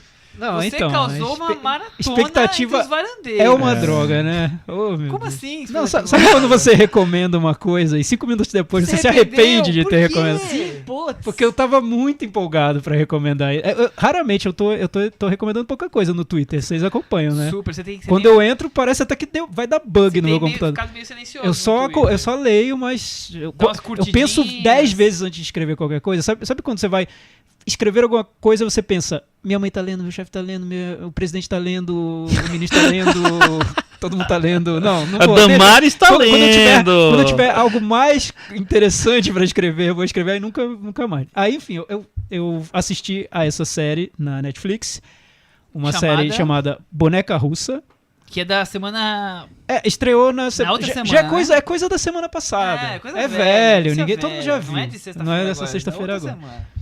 A série foi criada pela Natasha Lyonne, também com a Amy Filler, é um nome mais conhecido mesmo, mas a Natasha Lyonne, para quem viu o Orange is the New Black, ela era uma das principais, então é super legal ver como ela desenvolveu um projeto tão pessoal. Ela diz que o Boneca Russa é como se fosse uma autobiografia muito doida dela, né, da vida dela. Sério? Aconteceu tudo aquilo na vida dela? Uau! Então, o que acontece? Eu vi o primeiro episódio e achei ok. A série tem referências que estão muito na cara desde o início, então eu descreveria como uma mistura de Feitiço do Tempo, que é a referência mais óbvia, com Premonição, porque tem muitas mortes absurdas. Lá vem. Com Corra Lola Corra, porque ele se desenvolve num ritmo que se assemelha um pouco ao de um game. Aí a profissão da personagem principal ela é designer de videogames. Como a personagem da Isabelle Huppert em Ellie. Eu achei interessante essa coincidência. Mas a Isabelle Huppert seria a chefe dela. Seria a chefe dela. É a chefe dela. E a premissa é super simples. Numa festa, uma noite, essa personagem sai do banheiro e vai pra festa de aniversário dela. Depois ela sai pra rua atrás do gato dela que desapareceu, é atropelada e eis que ela volta pro banheiro na festa dela, sai na rua pra pegar o gato, enfim, ela sempre morre e volta daquele ponto onde ela estava dentro da festa de aniversário dela naquele banheiro. esse é o ponto de partida, esse é o primeiro episódio. Eu vi, achei ok, Quem não viu o curioso. Feitiço do Tempo vai lembrar da Morte da Parabéns. A Bote dá Parabéns, No Limite do Amanhã, enfim, tem vários Tem filmes que muitos, partem muitos. dessa premissa. Eu achei ok, curioso e tudo mais, É o divertido. famoso paradoxo temporal. Exato. Eu não achei tão engraçado quanto eu achava que seria, porque as roteiristas, eu sempre gostei de tudo que eu vi delas, então me decepcionei um pouco. Na semana seguinte eu vi o segundo episódio, também não me convenceu muito. Quando eu vi o terceiro, aí eu vi tudo, até o fim. Fiz uma maratona ali, instigado pelo mistério da trama e para saber onde aquelas personagens iam parar, o que ia acontecer com eles, e a série foi se abrindo de um jeito pra mim que eu achei primoroso. Acho que, pensando não em filmes, nem séries, nem nada, é a melhor coisa que eu vi desde Roma. Roma foi... Eu adorei, vocês sabem, vocês ouvem esse podcast. Uau. O Boneca Russa foi a melhor coisa que eu vi desde Roma. Não sei se seria um filme de umas 3 horas e meia. A série tem 8 episódios de 25, 27 minutos cada. Enfim, mas eu não sei se ela conseguiria financiar um filme com essa premissa, mas eu acho que ele se desenrola de um jeito que pra mim é tão surpreendente, tão mais até profundo mesmo em drama, na densidade do que ela tá querendo contar, do que parecia no começo, que eu terminei a série... Sério, eu fiquei quase emocionado mesmo. Me fisgou de um jeito que eu nem esperava. Então... Até porque ela tem um clima, um ritmo que não é bem exatamente pra isso, até que chega os 2 últimos episódios, né? E aí ela cria um drama. E acaba por... parece que ela tá falando muito sobre opções que se toma na vida, caminhos que você escolhe.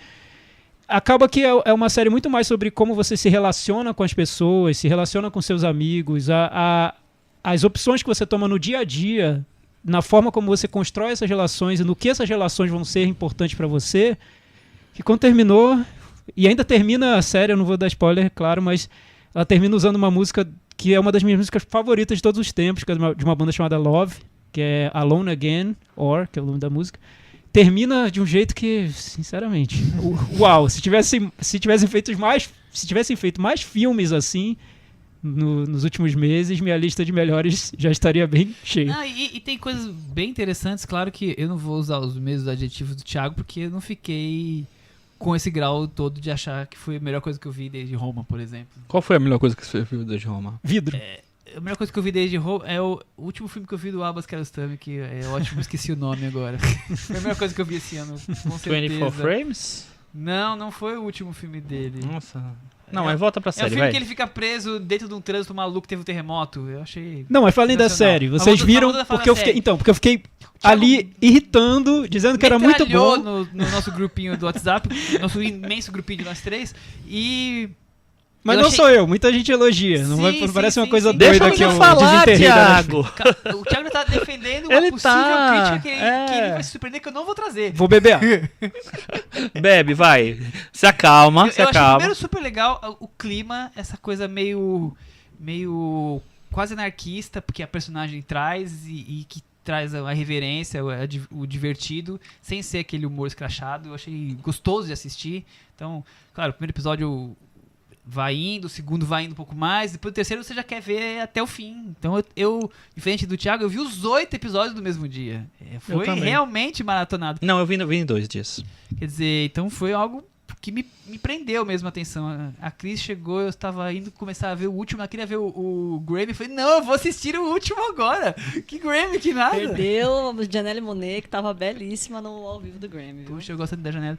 E eu acho legal, além dessa coisa toda, algumas questões dos personagens. Então, tem o personagem que depois do terceiro ou quarto episódio se torna quase tão importante quanto a principal. Não dá spoiler. Não, Mas é bem legal essa virada. que é Eu gostei.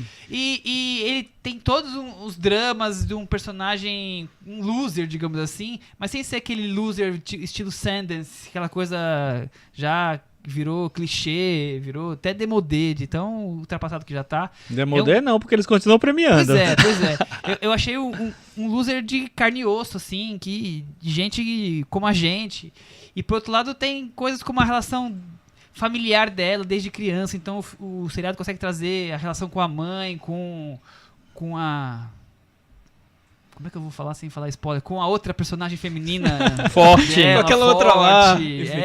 Então eu acho que o seriado, de maneira quase irreverente, traz questões muito fortes. Ele consegue fazer. Quando você está falando de como faz a abordagem dos temas, né? Você não precisa ser um filme sério, um seriado super, sabe, preocupado com fazer coisas grandiosas, para você trazer temas interessantes, importantes e desenvolver eles de maneira que vai nos identificar ou nos fazer refletir. Eu achei uma grata surpresa. Ah, Michel, que bom! Ah, viu? Não foi em vão a empolgação do negócio. Eu vou recomendar mesmo, mais coisas, então, eu talvez. gostei, Ah, que bom. Libera esse peso da sua consciência. E você, Não, eu Chico? acho uma responsabilidade muito grande. E ainda mais quando você tem que fazer a pessoa gastar uma vida vendo o negócio. Esse aí era curto.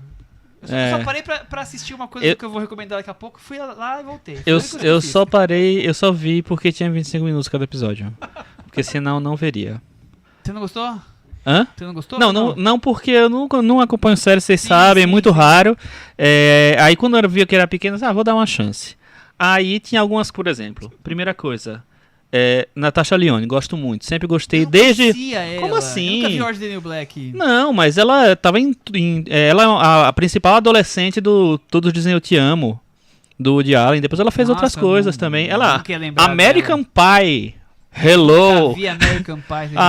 Não, aí não dá pra lidar com essas continua, pessoas. Eu não vou parar de Mas enfim, interferir. Natasha Lyonne, eu já gosto bastante dela. E Orange is the New Black também, eu assisti as primeiras temporadas e gosto muito dela.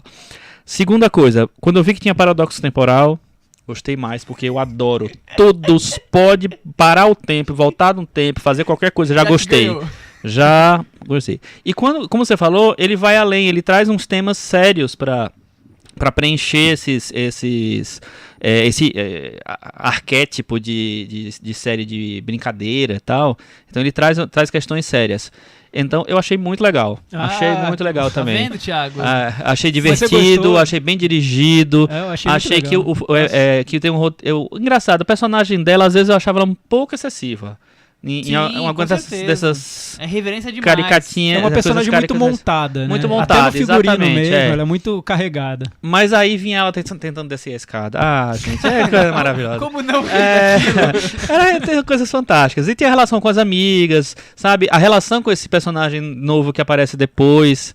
Eu achei o filme, uma série muito bem bolada, vamos dizer Mas assim, parece um né? filmezinho, né? Porque ela tem uma conclusão. Eu não sei se eles pensaram a série como pensando já numa segunda temporada, porque acho que ele encerra tão bem, né? Daquele jeito, se terminar assim tá legal, mas se continuar, nós já Verdade. temos algo a apresentar. Aproveitando. E engraçado é que eu fiquei. Isso que o Chico falou da personagem. Eu fiquei com uma birra dessa personagem nos primeiros episódios, porque eu achei ela meio chata. Ela é um pouco chata, Ela é uma junkie, mas uma junkie over mesmo. E aquela personagem que talvez você não quisesse encontrar numa festa. Eu não sei se eu ia gostar de conversar com essa pessoa. Não ia gostar. Mas eu acho que a série ia vai, gostar, ela é vai chata. desconstruindo de tal maneira que nos últimos episódios você já tá junto com ela, né? Eu pelo menos senti isso. Nos últimos episódios eu não tava Porque sentindo você vê essa que irritação. Ela tem uma, sei lá, uma personalidade social, mas no eu dela, assim, dentro, tem outras coisas além Péssimo disso. gosto pra homens.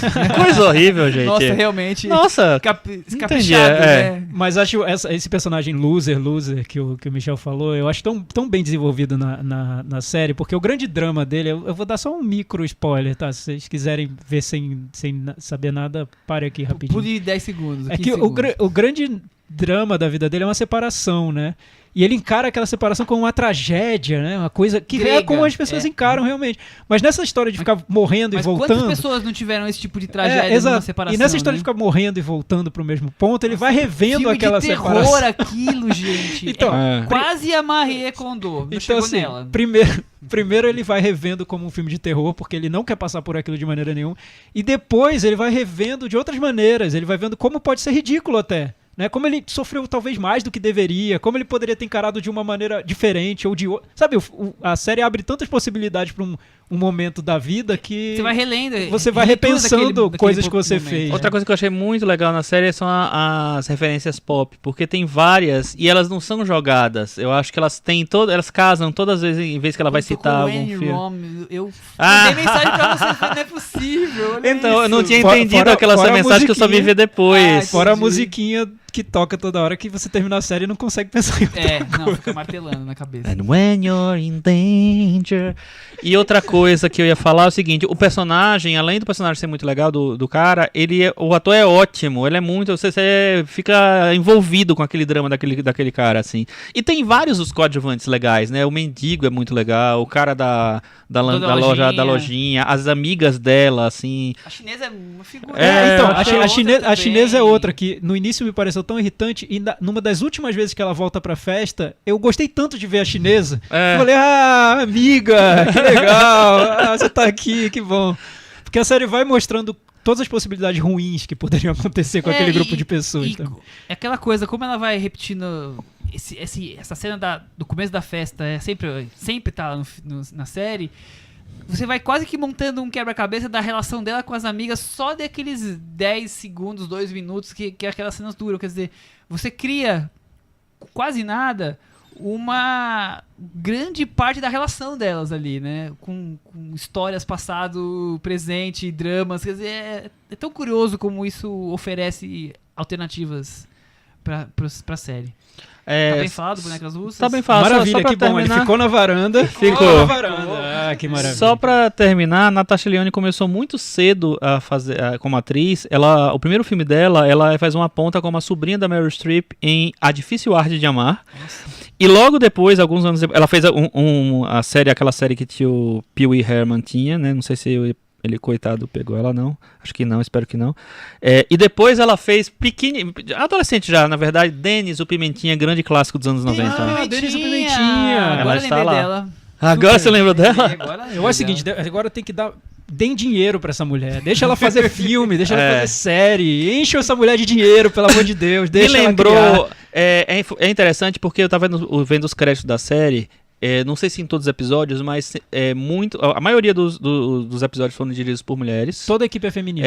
Roteiro e direção. Fotografia, montagem, todo mundo, assim. As 3 criadoras são mulheres, uma dirigiu, outra só escreveu, que é a Amy Poehler, né? E a Natasha Lyonne, que é a protagonista, e também escreveu, produziu, sei lá.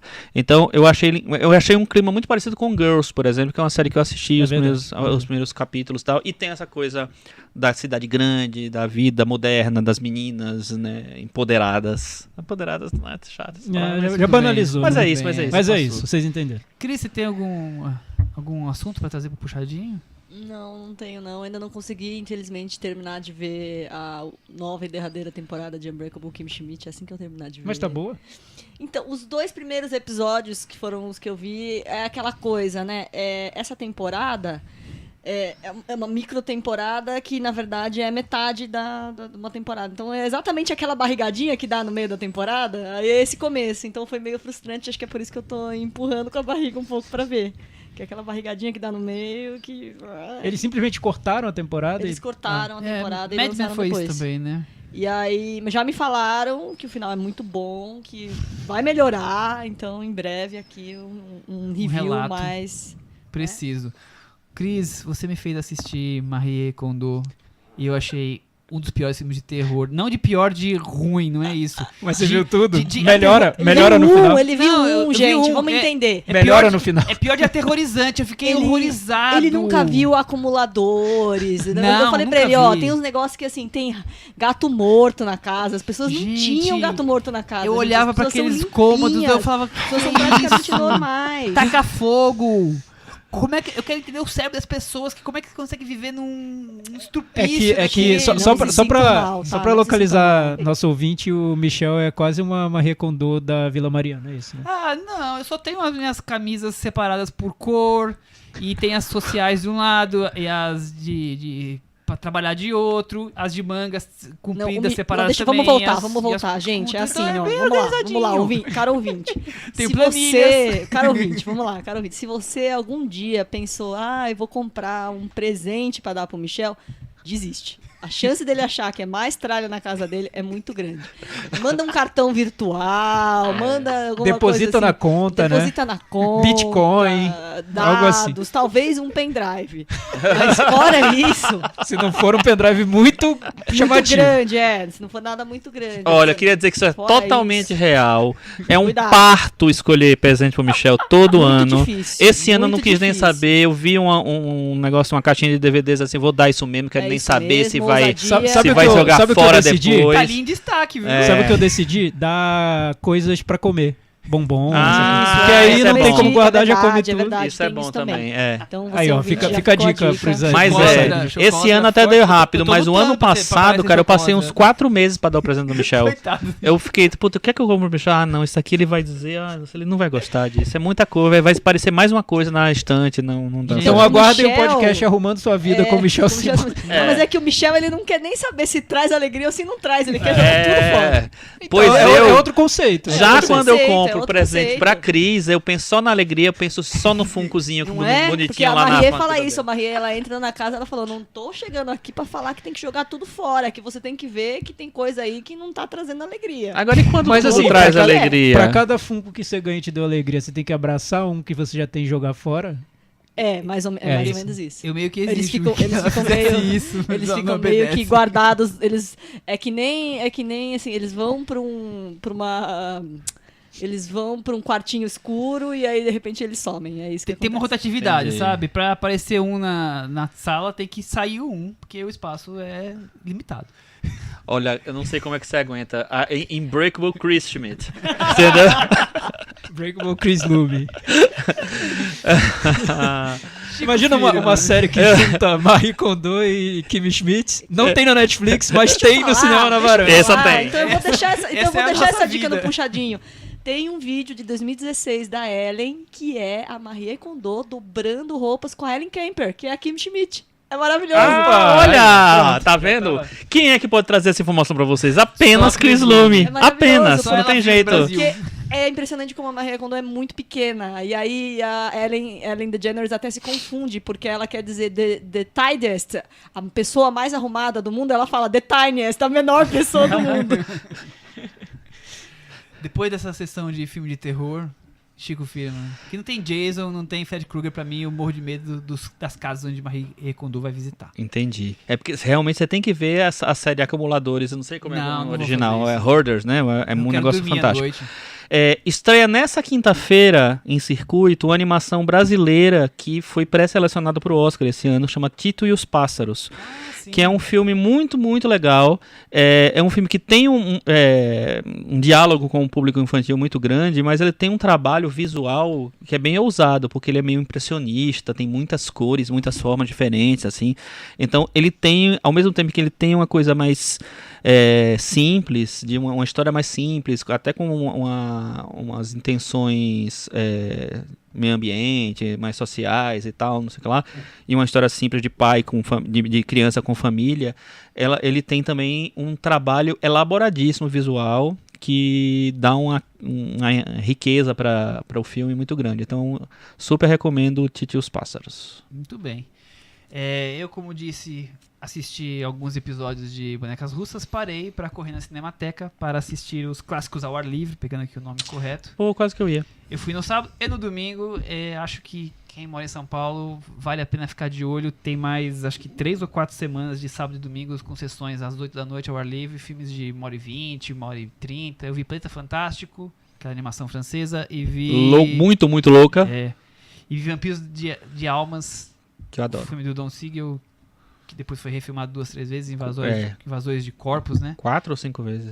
Várias Não, vezes. 3 ou 4 vezes. É super gostoso, o clima é divertido. As Macartismo. sessões são ótimas, super recomendável para quem tá em São Paulo ir na Cinemateca de graça. E eu só queria trazer também o filme que acho que só eu que acabei vendo até agora, é o High Flying Birds, o filme Eu vi. novo do Sonnenberg. O que você Porque eu, fala aí. Não, o que você Que não pessoa gosta que de basquete. não acompanha basquete, não falei que não gosta, que não acompanha. O que você achou? Não, do filme, porque ele é bem burocrático, realmente, né? é um filme pra quem curte NBA e conhece tudo sobre o mundo da NBA, talvez se sinta mais confortável dentro do filme, mas eu não sei se vai ser fácil também pra quem gosta de basquete, porque ele tem uma estrutura que é... O roteiro é escrito por... Eu esqueci o nome do roteirista, ele é um co-roteirista do Moonlight. E ele tem uma experiência teatral muito forte. Então o filme parece que é separado em blocos de acontecimentos, e esses acontecimentos são conversas entre os personagens. Então ele tem um tom um pouco carregado nessas conversas. Se você não embarca muito nesse formato, pode ficar um filme bem aborrecido. Eu achei um pouco enfadonho às vezes, pra ser sincero. Não, mas é interessante. Assim, é complicado por isso, ainda mais quem não acompanha. Assim, não é que tem que gostar de basquete, você tem que conhecer um pouco de como funciona a relação jogadores, agentes, times de basquete, dirigentes de basquete. Então eu acho que é uma coisa muito específica para um público pequeno mesmo. Quem não é esse público pequeno vai ter dificuldade de achar um filme enfadonho, porque é muito diálogo, umas conversas de draft, não sei o que lá, de agente, não sei então eu acho que não foi a escolha ideal se você quer colocar um filme como ele colocou no Netflix para um público grande, né? Tá aí, eu ouvi falar que teve aquela série Você foi visto por 40 milhões de pessoas ou alguma outra série desse tipo. Quer dizer, eu acho que é um filme para um público específico, mas vai que ele é fã de basquete, Soderbergh, né? Eu gosto, porque eu gosto bastante, não só do basquete, mas dessa coisa de troca de jogador, como é que funciona, os bastidores. Filmado com um iPhone de novo, então temos o Soderbergh desde o... Como é o nome do outro? desde filme o mesmo? Unsane. Distúrbio, isso. Filmando com um iPhone, que também acho que às vezes ele tá exagerando ali na dose de mise-en-scène, digamos assim, né? Tá ali querendo fazer exercícios demais estilísticos e menos no foco, mas quem se interessa pelos temas talvez sim. Interessar Porque eu acho mais. que ele quer ir um pouco além e falar sobre como se usa o atleta como um acessório para jogo de poder, para disputa de dinheiro mesmo, né? Como o mercado, o esporte se corrompe por regras de mercado. E como os jogadores deviam ser a coisa mais importante. Exato. E acaba sendo um acessório. Que não são um simples detalhe ali, né? E você tem um agente que é claramente o Soderbergh tentando se colocar naquele personagem, porque é um cara que tenta jogar de acordo com as próprias regras e não de acordo com a regra do mercado. Cheio de plot twistzinho pra surpreender, roteirinho. O que daria uma discussão boa sobre esse filme é aquela história que a gente pegou, porque o filme tem um elenco quase todo negro, o roteirista é negro também, então esse ponto de vista tem a trama quer falar sobre como se usa o atleta negro mesmo, tem uma mensagem no fim do filme que vai bem por esse caminho, e é o Soderbergh filmando e usando aquele personagem como uma maneira de representar até como ele faz arte. Dá um retrogosto aí estranho. Mas tudo bem. Só acho que ele filma de um jeito que, pra mim, eu ainda não consigo me envolver tanto. Acho tão frio, né? Meio gélido mesmo. Eu entendo ele querer filmar do jeito como ele quer e tudo bem. Faz o que ele quiser. Mas eu acho, pra mim, é muito difícil achar envolvente esses filmes dele. Todos esses dessa última fase. Eu, como não gosto quase tudo que ele faz, esse talvez me deu um ar de surpresa, porque pelo menos nessa questão do roteiro, dos temas, eu achei curioso. A questão como ele retrata as mídias sociais e como usá-las a seu bel prazer, aí, claro, sempre nesse agente super genial que usa tudo fazer a seu favor, ele consegue né? dar a volta no mercado e tirar proveito. No mundo, né? Enfim. No mundo da NBA só. Mas é isso, então fica aí também esse destaque. Filme do Soderbergh, High Flying Bird, é isso. Que está onde? Netflix. Netflix. Acabaram de ser anunciados mais apresentadores para o Oscar, que não vai ter aquele apresentador central. Javier Bardem, Angela Bassett, Chadwick Boseman, Laura Dern, a Emilia Clarke do Game of Thrones. Tem a Kiki Lane, que a gente acabou de falar, do Se a Bill Falasse, James McAvoy, Melissa McCarthy, o Aquaman, Jason Momoa e muitos outros. Então é isso aí. É isso aí, Michel? E vamos para agora o momento Cantinho do Ouvinte. com o Thiago Faria. Eu nem cantei, mas... Temos vários comentários sobre a edição da semana passada, que a gente falou sobre Vice ou Vice e sobre Guerra Fria também, e os vencedores do DGDA. Comentários lá no nosso blog cinemanavaranda.com. O Caio Moraes deixou uma pergunta aqui que eu acho que o Chico vai gostar de responder. Varandeiros, uma pergunta. Por que é tão difícil, Chico Firman, dar um Oscar para a Amy Adams? Se tiver uma categoria melhor Amy Adams, a Amy Adams perde. Como o Henrique Miura, né? Será que ela vai ter que fazer 5 filmes e 5 séries no mesmo ano para ela só concorrer contra ela mesma e talvez assim ganhar alguma coisa, ou arranjar um urso, lutar contra ele e chamar o Inharitu para assim ganhar um Oscar? Ela já tem 6 indicações e nenhuma vitória. Pelo visto, não vai ganhar esse ano. Por isso eu proponho fazer um prêmio no Varanda Awards só pra ela, porque aí eu tenho certeza que vai dar certo. Olha, vou falar uma coisa muito séria para o Caio. Sim. O Caio. Caio, é o seguinte, ela não ganhou o Oscar até agora porque enquanto ela estava fazendo grandes interpretações, se ela tem realmente grandes interpretações indicadas, tinham outras que estavam mais cotadas, melhores, não é só qualidade que ganha o Oscar. Segundo, se ela ganhasse o Oscar por Vice, ela estaria trapaceando porque é uma interpretação qualquer coisa. Se ela tivesse ganhado o Oscar por trapaceando porque é qualquer coisa. Se ela tivesse concorrendo, ganhando por dúvida, acho que ainda vai, por Retrato de Família ainda vai, o Vencedor ainda vai, e o Mestre era melhor dela, deveria ter ganho por esse, mas não lembro quem ganhou nesse ano, mas, assim... A Chegada ela também. Mas a Chegada ela não concorreu. O Mestre era... É o Mestre. Não, mas... Era isso, assim, Encantada, né? eu adoro Encantada, acho muito legal. Mas eu acho assim, com o contexto de cada ano. Não é porque tem nada contra a Amy Adams, não, ela vai ganhar Oscar ainda. Muito bem. O Ângelo Cordeiro deixou um comentário aqui sobre Vice. Nossa, como vocês pegaram pesado com Vice. Eu gostei bastante, mas o melhor foi a experiência que tive na sessão. Assisti em uma exibição para a imprensa, em uma sala cheia, e naquela fatídica cena do final pegadinha, que ocorre no meio do filme. Parece que o filme vai terminar e não termina. Não. É um momento que o Chico achou muito criativo, inteligente no filme, né, Chico? Ele falou que Só que não 2. Ele falou que uma senhorinha Era eu. Fui embora. Abandonou a sala. Eu não sabia se avisava pra ela que abandonou feliz, né? Porque assim, não perdeu tanto que tempo filme da bom, vida, curto, né? Filme curto. Que bom. Que filme curto. Inclusive, viu, Thiago? É bom você lembrar isso, porque quando a gente falou do Vice aqui, do Vice, uma grande cinéfila que não gosta muito do filme, ou gosta muito do filme, não sei dizer, não estava aqui. É verdade. Mas ela está aqui agora. Mas ela está esteve aqui na sessão do Vice e não saiu no meio. Não saí no meio, eu tive que permanecer. E não foi fácil, viu? Cris, 140 caracteres. Corra, 280 o seu, 280 caracteres. Qual é o seu... Pode ser mesmo, complicado, viu? Bem complicado. Bem complicado. Uma tentativa de essa coisa do Adam McKay, né? De querer ser meio pop, espertalhão, e falar de política de um jeito meio cortado, estilo MTV. Não sei. Defender uma teoria ali, né, meio revolucionária, vamos dizer assim. Puxado. Não curtiu muito. Não. Nem o pezinho do George Bush.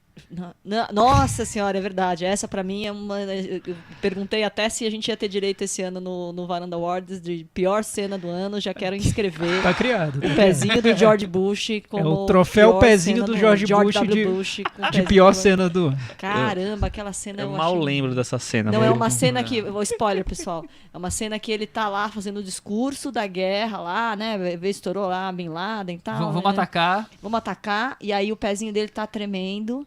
E aí o cara que tá tomando bomba na cabeça tá com o pezinho tremendo também, com o sapato lustrado igualzinho do George Bush. Uma conexão de edição. Tipo Babel. É uma conexão de edição. E o que conecta isso, Cris? Eu não sei, né? Porque que eu saiba, o sapato do George Bush deve ser um Prada e o cara que tá tomando bomba na cabeça também vai ter um sapato da... Acho que não. chute, velho. Acho que não. Vai tá lá os dois batendo o pezinho lá de pra mostrar que tá todo mundo conectado. Tá todo mundo conectado. O George Bush no ar-condicionado fazendo o discurso, tá lá com o pezinho tremendo. O cara tomando a bomba na cabeça também está com o pezinho tremendo. Eles estão conectados, assim, pelo amor de Deus. Poesia de Adam McKay. Já muito pode elencar, por favor, pior cena do ano. É muito bom ver a Cris indignada, porque são momentos raros, assim. Eu tô até emocionado aqui, chorando. Eu queria muito que ela tivesse participado da nossa episódio, notinha, né? da nossa notinha aí. É complicado, viu, gente? Pena que ela não estava disponível pra isso. isso. Olha que eu gosto muito do Sam Rockwell, mas tá picaretão. Pulando então Vice. Que mais, Thiago? Vamos pra Guerra Fria. O Vincent disse que assistiu há algumas semanas com a esposa dele, que ela gostou do filme, e na tentativa de explicar o porquê de eu não ter me conectado com o filme, eu ficava repetindo, é que é um filme muito bonito, é bonito demais, os atores estão bem, a fotografia é linda, a música é uma linha guia perfeita para estruturar o roteiro, mas... Ela só ficou com aquela cara de, qual é o problema então, seu maluco? Acho que vou passar o podcast pra ela ouvir, legal. Quem sabe, né? Acho que não vai se convencer não, mas... O Rafael Argemon disse... só as minhas partes. Só a parte do Michel. O Rafael Argemon disse que assim como o Michel, fui seduzido por Guerra Fria, mas confesso que um dos grandes motivos foi ter me apaixonado por Joanna Kulig, que faz a personagem Zula, a personagem feminina do filme. Nem sei explicar o porquê, até por isso... Entendi e aceitei naturalmente a paixão do Victor por ela. Que é aquela coisa que a gente estava comentando, eu e Chico. Os atores têm um papel ali super importante nesse quesito aí de envolvimento com a trama. Afastamento de alguns e aproximação de outros. Eu gostei tanto do comentário dessa semana do Vitor Almeida que eu vou lê-lo. Traz o Vitor Almeida pra varanda, Posso? vai? Claro, deve. Sobre Guerra Fria, é inegável que o filme carrega uma excelência técnica. De fato, é um trabalho tecnicamente primoroso. Embora tenha me encontrado imerso, também terminei não abraçando a história de amor proposta pelo filme. E fiquei me perguntando por quê. Queria muito ter me apegado àquela faísca daquela relação. Talvez não tenha sido possível porque o amor nessa história do filme está sempre jogado para o segundo plano, preso dentro dos personagens. Em um mundo do pós-guerra, onde nações estão sendo novamente construídas, onde a política vai redesenhando novas fronteiras, onde o sofrimento ainda se faz presente em feridas em processo de cicatrização, o amor é uma árdua tarefa de saber se encontrar nessa espiral de sentimentos, de compreender o outro, de aceitar suas escolhas, de ceder, de sacrificar, de abrir mãos dos seus sonhos, de suas individualidades, de aguardar o próximo instante. Entendi que o amor nesse filme é um sentimento intangível, de difícil afeição, escondido em lembranças, guardados em momentos, encoberto pela neve do tempo, ano após ano. E tentando explicar para mim mesmo, não me restou condições a não ser aceitar esse amor sem declarações, sem devaneios, sem deslumbramento, sem flores no final. Um amor que a gente precisa se perguntar se não é esse o mais próximo da vida real. Sensacional, né? Incrível, né? Ele Bom, não hein? se envolveu com o filme, mas depois ele percebeu que talvez o amor que o filme queira transmitir não seja esse que ele estava procurando. Achei Nossos uma ouvintes crítica estão incrível. num nível que Vitor a gente, Almeida, a gente não vai mais É, alcançá-los. não. Com certeza. Nós estamos aqui só pra ser a união deles Só para fazer expressarem. intermediários. É isso, assim, com certeza. No Twitter, o Carlos Potiguar disse que foi um ótimo programa, como sempre. E tirando nossa dúvida sobre o Batman, ele disse que o Matt Reeves é o diretor do próximo filme e que sim, é um reboot do personagem. A tradição da Warner, já com o Aquaman, é tratar cada filme como uma obra independente. E aí ele continua falando sobre isso, quem quiser tá lá disponível. Agora, o último comentário que eu queria trazer é da... Só que aí não tem muito sentido também, né? Não tem lógica. Porque, Não, por ele exemplo, fala isso no final, o Mulher Maravilha veio antes da Liga da Justiça. E a Mulher Maravilha faz parte da Liga da Justiça. E aí a Mulher Maravilha continuou, porque ela fez sucesso. Né? Tá tranquilo, vai ter o 2 agora, acho que em 2020, não sei direito. Beleza, tudo beleza. Aí o Liga da Justiça foi um fracasso retumbante. Não tem mais universo DC. Vamos agora todo mundo, cada um por si e Deus por todos. Mas a Mulher Maravilha já estava na Liga da Justiça. Então ela tem que ignorar a Mulher Maravilha na Liga da Justiça. E o Aquaman, que também estava na Liga da Justiça, também tem que ignorar, começar do zero. Esquece tudo, exatamente. Aí Agora o Batman é um tá nem aí. reboot. É isso aí. Ah, tá. Chico, paradoxo temporal. Só tem ele. Olha, é o seguinte, eu leio DC desde a minha mais tenra infância, que eu acho que comecei com uns 10 anos. Antes disso eu assisti aos Super Amigos, que são os Ativar. básicos. Então, cara, me contrata pra ser presidente da DC. Eu vou só tomar a decisão certa. Eu Pronto, apoio. boa, E Chico. pronto, Sim. vou... Te dou maior apoio. Eu só não Aí, apoio tudo 100% bem. porque a gente perderia o varandeiro Não, ele tem que- carismático. Mas a Não, gente eu vou vai continuar acumular, aqui, né? eu vou Por acumular. favor. Ainda vou levar a gente tá. pra Isso aqui é Warner. emprego vitalício. Ainda vou levar a gente pra Daqui não Warner, sai, né? Não, claro. aqui é vitalício. É. Só não vou poder, obviamente, comentar os filmes da DC mais, porque vão ser, né, eu vou estar comentando o meu trabalho. Vai É. ter tudo, não tem essa. Mas é Imagina isso. o climão, né? De comentar filme da DC com o É. Chico na sala. Marvel também não, vai ser difícil, né? Vai. No Twitter, a Júlia Janaína mandou o seguinte Twitter pra gente. Assim, 3 pontinhos. Será que posso pedir no meu aniversário vocês assistirem um filme comigo e depois a gente vai discutir sobre? Presente perfeito entre hashtag e mandou um gifzinho do The Office perfeito, eles fazendo uns sinais. Vamos fazer Muita essa diversão. promoção? Júlia Janaína. Tipo o a Gugu gente- na sua casa? assim? eu acho difícil porque a gente não consegue entre a gente fazer a sessão. Nós assistimos o filme juntos e quando assistimos é por acaso, como dessa vez eu e o Thiago vimos a mesma sessão do seu Robinho Falasso, só nos encontramos na saída, mas a gente pode sonhar com Vocês isso. estavam na mesma sessão e só se encontraram na sessão saída? O filme só tá passando em um cinema E da ainda cidade. conseguimos não combinar e se encontrar na saída. E tava lotado. A gente nem comentou isso de Então, novo, a gente vai tinha isso, falado a gente já nunca viu o filme antes. juntos, tá? A gente tinha falado já isso antes. O senhor Rua Bill Falassi não foi muito bem na temporada de prêmios. As pessoas achavam que ele ia ser um dos grandes concorrentes do Oscar. Ele teve 3 indicações, mas sumiu das outras categorias principais. A distribuidora dele do Brasil, que é a Sony, né? Isso. Tinha Assim como de desistido, Cafarnaum. né? Tinha desistido de lançar. E aí o distribuidor que é o dono do Espaço Itaú, né, o Ademar, ele disse assim, não, eu quero lançar, então deixa eu lançar. Então ele trouxe, e o filme está sendo exibido nos cinemas, que é só um em São Paulo, porque ele quis bancar esse lançamento. Então eu não sei se ele vai correr o Brasil, existe Espaço Itaú em algumas capitais, então pode ser que ele rode algumas capitais, mas ele não vai para todo lugar não, porque... Ademar, também conhecido entre os íntimos, quando esse apelido ainda não estava imaculado, como Ademito. Muito antes do Bolsonaro. E ele criou esse fenômeno que é colocar o filme só lá no espaço da Augusta, se a Ruabil falasse, e também o Cafarnaum, nesse domingo o Espaço da Augusta estava aparecendo o Carnaval de Salvador, estava muito cheio. Tava não, é porque já tem pré-carnaval em São Paulo, não era só por causa da sua pré-carnaval estava lá dentro do cinema, Chico. Um golaço dele. Foi.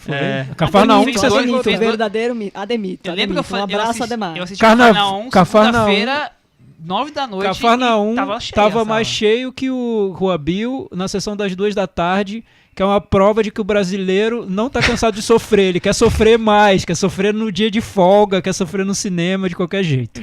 O Haddad falou que é um filme maravilhoso. Que bom pra ele. Até semana que vem. Tchau. Tchau.